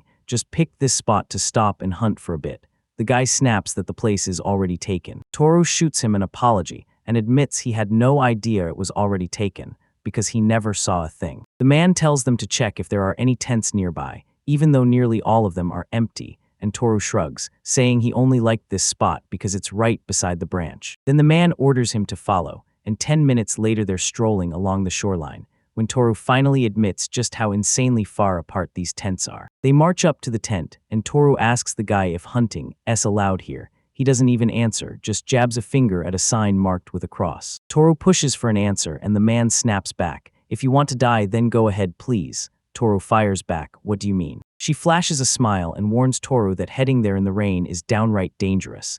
Then Toru nods and says, "Yeah, with this much pouring down, it really might be." Toru tells the girls to move on, while Mu snoozes hard on the sled. Sarah insists they've got to find somewhere to spend the night, because Toru is choking like crazy. Toru sweeps the room with his eyes and spots Yori looking anything but happy. He asks if she's okay, and she hesitates before forcing out, "I'm fine." So Toru decides they both need a break. Uriel pants as she realizes her body just isn't the same anymore. She can't feel that old strength from 20 years ago in her bones. She'd hoped to glide through the thickets with calm and ease, but now, yeah, that's done for good. This isn't a normal plant at all. It's been twisted by miasma, and it drinks energy straight out of anything nearby, so every living thing avoids it like a nightmare, leaving this place so dead even ordinary plants won't dare to grow. The man demands to know what went down, and Toru shoots back that they just decided to take a quick rest, so he snaps, "Why right now?" He doesn't wait for a reply. He erupts into shouting that he's had enough and demands they get out of here right now. Mew snaps awake, demands what happened, and the man just repeats it. He told them to get out of here. Thor awkwardly blurted to Uriel that there's nothing he can do, praying she'll hate the idea. Then he scooped her up and they charged back into the journey. Uriel's cheeks burn as she blurts out an apology for all the trouble she caused, and Toru just grins, telling her she has nothing to worry about. Mu asks if he's really about to carry her in his arms, and Sarah snaps back that yes, he is, while admitting she's even a little jealous. Toru racked his brain over Saku's words, worrying the next hunting spot was way out there. Then they slid past a tent. Toru said, "There's nothing here for us," and motioned them onward. They stride up to the tent and ask, "Hands up," apologizing in advance if it's taken. Then the man's eyes snap to Uriel's body. He says, grinning wide, that it's totally empty, and inside the tent, everyone's smiling way too suspiciously. Scooting a little farther from the tent, Sarah grins and says it's a miracle they finally scored a free spot. Toru tells them he'll stay here and unpack, then asks if they can lend him a hand. Mugo vanishes for a bit and swears she'll be back soon. Toru snaps at her to stay away from the river. You thank Thor for helping you, and Thor snaps that you both need to crash and get some good rest before anything else. Toru shoves a folding chair into her hand so she can sit, and she exhales like she's just survived a war. Then Yorel blurts out an apology, saying she's totally forgotten how to keep up on hikes, and admitting she doesn't have the same stamina she used to. Toru tells her it's all fine, so go rest, and Sarah demands details, asking if everything needs to be dealt with right here. Toru tells her, I'll help with the tent, so he dashes off for a bit, and Yorel reassures him, don't worry about me. Mew digs up a shockingly huge surprise set of stones. Then Toru and Sarah grip the edges and drive a nail in by smashing it with one of those stones. Toru snaps that they're done, slaps Saru's hand and grins, we crushed it, great job. Sarah says she couldn't track down a table, but she did spot these coasters that instantly crank heat into your food and drinks. Your old brings a tray of steaming cups and tells them the tea's ready, then urges them to drink it right away. Sarah sips the scorching tea and sighs, saying it feels so damn good. Then Toru snaps his head around and yells for Mew to sit for a second, but Mew just shouts back that she's already on her way and keeps stacking stone after stone, building sky-high towers. She snatches up another stone and smashes it against her tower, and the moment it hits, the stones burst outward and scatter into the air. She's actually loving it, and Toru can't help but stare in shock, wondering if this is what fun even feels like. After a while, they creep a bit closer to the river, and Toru snaps, stop. Then he darts ahead to scout what's out there, while he orders Mood to hold the stones right by his eye for now, so he can inspect them. They follow his lead. Sarah begs him to be careful, and Uriel says she gets it. Then Mew explodes into a shout, she loves him, and thrusts her electric spike into his hands. He takes one more step forward, sure he's seen it before, but his mind slips away, so he lanes in and wonders what's waiting on the other side of the river. The stones under his feet start to shift, and black frogs burst out of the water like they were waiting to ambush him. A jump flies straight at Thor, and he snaps a step back. Then 4 frogs come charging his way. Uriel can't shake the feeling the ox spirits might be furious, so she decides she has to act right now. She casts a sleep spell and the animals drop into hibernation at once. Then Sarah blurts out, this is incredible. Mew fires back, we won't lose. Uriel snaps, keep it down 1 peep and you'll wake them up. And Toru just grins thinking, of course Uriel's exactly like this. This spell usually hits just one enemy, because it fades fast and can't strike a whole crowd, but the user pumps it with a special magic injection to keep the power from dropping off the moment it dissipates. Even if they dump tons of magical energy, it's still a nightmare to cut it down. Their power is just too massive. This is a universal spell, so it doesn't just cast. It spreads in its own wild way and hits with a way stronger punch than the rest. Toru swings his sword to take down monsters, but this frog's skin bristles with poisonous spines and slick mucus. If you touch it, you're done. Even his blade can't pierce through that venomous hide, which makes killing them a nightmare. He's 1 strike away from ending the last one, and he's already savoring it, because they can't move. Then an arrow streaks in and slams his sword. He twists it aside, and the shot ricochets, pinning itself in the ground. Toru spins around and spots his neighbor. Taru pulls out his arrows, asks what he's about to do, and then sneers, you mean you're talking about your arrow, huh? He flashes a grin and blurts out, sorry, I missed you. Then he reaches for it like he needs it back, insisting there's not even a scratch on it. Toru snaps at him to be more careful next time, but he fires back rudely that Toru talks too much, and demands he hand it back fast. Toru stretches the arrow out. Only the man grabs it, because Toru won't let go, and his hand starts to shake like crazy. He panics and blurts at him to let go of the arrow right now. His other 2 comrades shove the same demand down his throat too, saying they'll handle him fast the moment they get the command. In the background, Sarah yells at him to not get himself hurt, and Mew tells him to try, so Toru just lets the arrow fly, and it comes roaring back like pure rage. Toru rushes up to the girls and warns them, this place isn't safe, move right now. All 3 are still locked in, strong as ever, and one of them blurts that they're heading straight for that direction. Meanwhile, the archer snatches an arrow, seats it in his bow, and starts lining up the shot. While Toru and the girls are chatting in hushed tones, boom, the bowstring snaps and smacks the man straight in the face. Sarah whips around and sees him on the ground. Crumpled in pain, Toru stares at his injured hand and snaps that he told him to be careful next time. If you stare, you'll see blood dribbling down the river. Uriel snaps her spell onto the frogs again, and they instantly drop into sleep.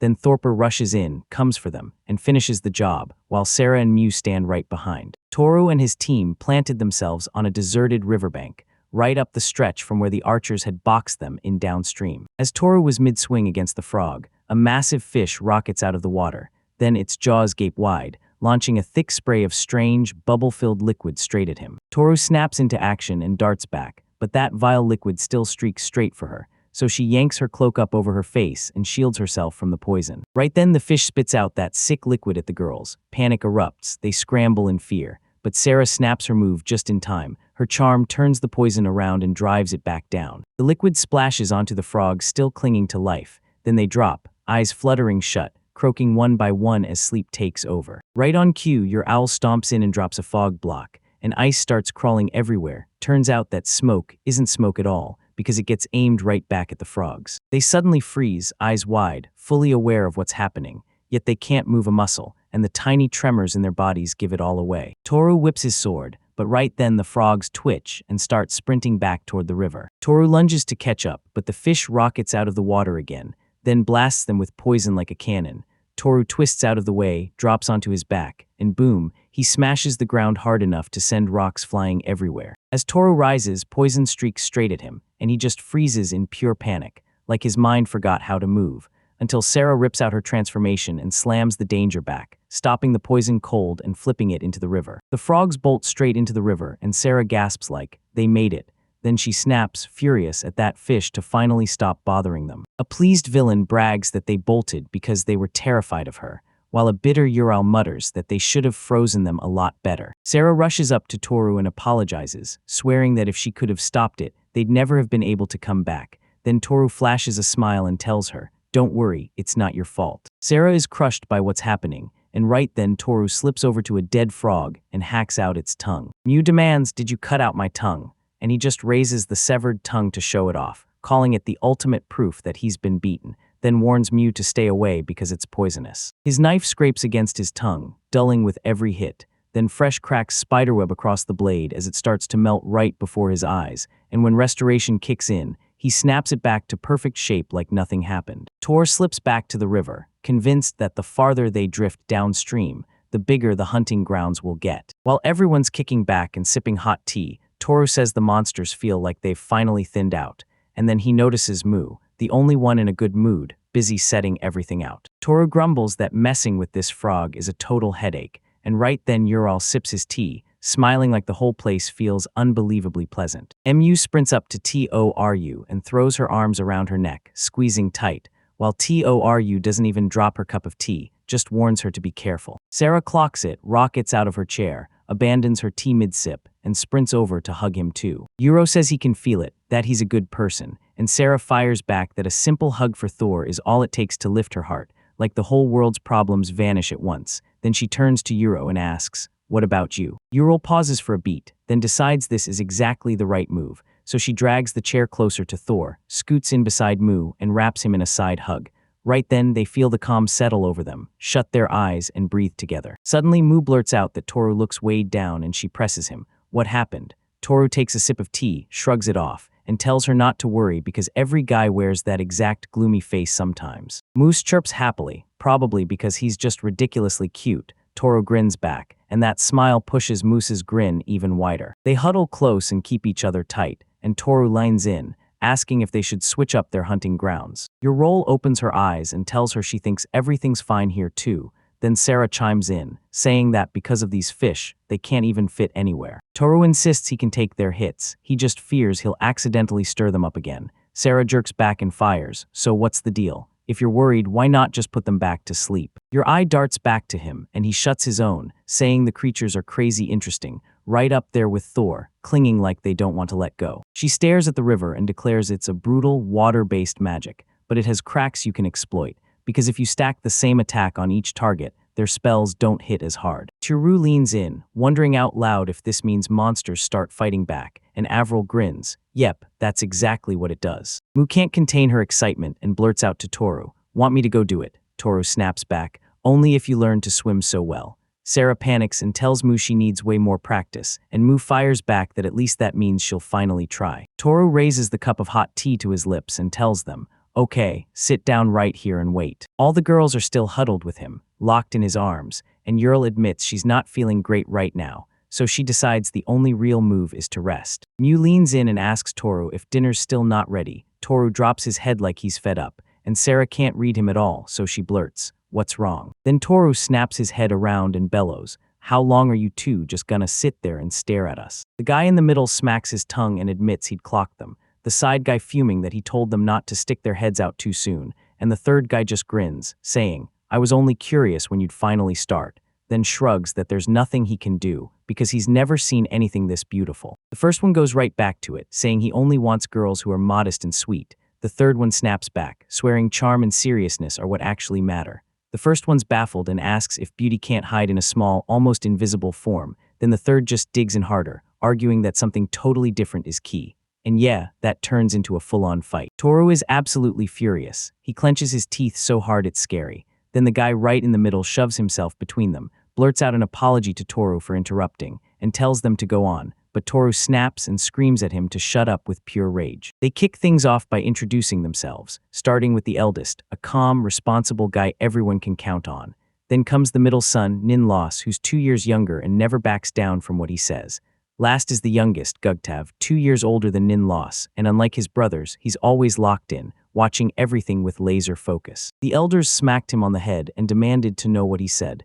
Then, right after, they snapped back into a fresh fight with each other. Uriel offers them tea, and Toru's fury ignites. He snaps at Uriel, "Why are you inviting us?" Those brothers instantly shut down the tension, blurting out that they'd happily drink tea, then awkwardly scratch the back of their heads like, yeah. They all crowd around in a circle, passing cups of tea, and Toru finally starts asking a question, so one of them immediately blurts, "Wait, what are you gonna ask?" Toru snaps, asking what they're even doing here. Then the middle one hesitates and shoots back why Toru's asking in the first place. The elder claims he personally went and checked out those beautiful girls, and the younger immediately groans that it somehow doesn't sound right. Like, shouldn't he just admit he was only trying to see if it was him or not? The older guy snaps back to a memory and starts blurting that they don't feel right, like they've never been here before, so he jumps in, thinking he can help. Meanwhile, Mew sits on Sarah's lap in the background, glaring because someone's sipping from her cup. Toru leans in and asks how long they've been stalking this place. Then the middle one snaps back, "It's been over 2 years, and I'm sick to death of this awful red water." Toru says they look like his neighbors, but he swears he never saw them on the way here. Then the middle one snaps back that they'd been down the river a bit, and that stretch of bank is way bigger. Toru asks, "So what about prayer then?" And he snaps back, "There isn't any down the line, it's all the same." Toru then shoots back asking why they can't take the other road, and the kid in the middle with a sad face just admits they're stuck because they don't have any money. He tells them that if people like them want to reach that place, they'll have to cough up a ridiculous fortune, and Toru immediately leans in, begging them to tell him everything. He nods along and pitches a brutal plan. Split the Bloody River's loot into 3 big groups, up top, where the upper reaches are the richest, packed with rampaging hippos, red-finned crabs, and monster meat that turns straight into materials and points. But yeah, it's popular, so getting there isn't as simple as you'd think, and the next part is the middle stretch, where things really start to click. You can spot red poison frogs there, but when the rain hits, you might see even more crawl out. Toru spots the sign with the black cross and asks what it means. He snaps back, "Yeah, that's exactly what I was talking about." Then he warns, "If you go hunting there, you'll regret it." He starts talking about the lower reaches where they're stuck right now, too damn far out to be worth it. Sure, you can catch a fish here, but they mostly crowd the area, and that makes it the worst place to hunt. Toru says that's why hardly anyone's here. Tadu fires back that it's smarter to wait until the middle opens up than to start hunting in the dark. He says sure, there's more game out there, but it's still a terrible place to hunt. Too many competitors are chasing the same prize. Toru says if you really think about it, they kicked him out for just standing there, right when Uriel started getting sick. He figures they must have assumed they were about to get robbed, and Toru shoots back, "Why would you think that?" He says most fakes just act like they'll pass right on by, then they snatch the prey and vanish in a flash. He swears they were almost tricked, so the neighbors would brand them as the biggest threat, and the rumor would spread everywhere. Even if they strike in the middle stretches, they'll still have to leave this river, or they'll never make it out. Toru presses again, "Are you serious?" He swears it's the real deal. There's only one faction, and they grab the spoils and lock up the profit just by what race they belong to. Toru asks, "If I'm not one of them, then what am I?" And his brother fires back, If that were true, you wouldn't be here at all. After a long think, Toru blurts out how they're supposed to reach the upper reaches. Then he takes a sip of hot tea, and the answer hits. It'll take a ton of money. Toru forces out an awkward smile and tells him, no, this isn't one of those situations where you can learn everything just by watching. The middle one claims they can stand up for themselves, but admits that if someone swings at them, they'll probably lose, while the elder snaps in bitter disappointment that they can't even use magic, and the younger one sighs that he hates fighting, because it always ends with too much blood. Relief washes over everyone when Ural steps in and asks, "Want another cup of tea?" The middle one beams and joyfully thanks her. He says the tea tastes amazing, and the younger one shoots back that he's freaking out. His throat's bone dry because all these beauties are everywhere. Then Uro bursts into a teasing laugh, covers his mouth with a small fist, and tips him a thanks. She slides over a steaming cup of tea, and Toru lines in, asking them straight up if they know who's running this place. When he talks about it, a heavy sigh cuts through his words. The Red Thunder, Purple Eye, and Red Tail tribes have hunting grounds so perfect they hold nearly half the river hippos. Yep, turns out they're tied to those purple eyes, which is why they got invited in the first place. But in their eyes, the Daedrot tribe's leader is nothing but a complete nightmare. Toru seethed, why is nobody saying anything about this? And then he snapped back. There are rumors the rebels just ended up drowning in the river. Toru's eyes lock on nothing as he replays Rishi's worried face, the moment he asked him about the conflicts. He keeps talking, and now he's saying the guys in black suits are running wild, doing whatever they want, and yeah, they're tied to the adventurer's security department. Toru blurts, so what happens next? But the brothers look totally lost, like, what are you even trying to say? Toru says, are we really not continuing this right now? The middle guy grins and tells him, you're no slouch, Toru, because we've got a plan. The older one scoffs, they'd all drown in tears if you brought it to life, and the younger one fires back, not yet, I'm not ready. The oldest fumbles through an awkward plea for Toru to drop it, and Toru just nods along. Then the middle brother smirks, saying he can show them some moves, but first he demands a breather. He leans in and asks if the frogs are really the issue, or if it's the fish getting in their way. Mew says it's true, and Sarah fires back that dealing with it is brutal, but then he swears solving it is ridiculously easy. Sarah asks how are we dragging these frogs away from the river, and he says, get them farther from the shore. If we do, the fish won't spot them, and the water bombs won't be able to hit us. Then Sarah jumps in and says it's not that simple. Frogs don't just crawl back to the river at all. She folds instantly, and the brothers grin like they've got a trick up their sleeves, promising it'll be so easy Sarah will be shocked. With a smile and a thumbs up, they offer to show them right there.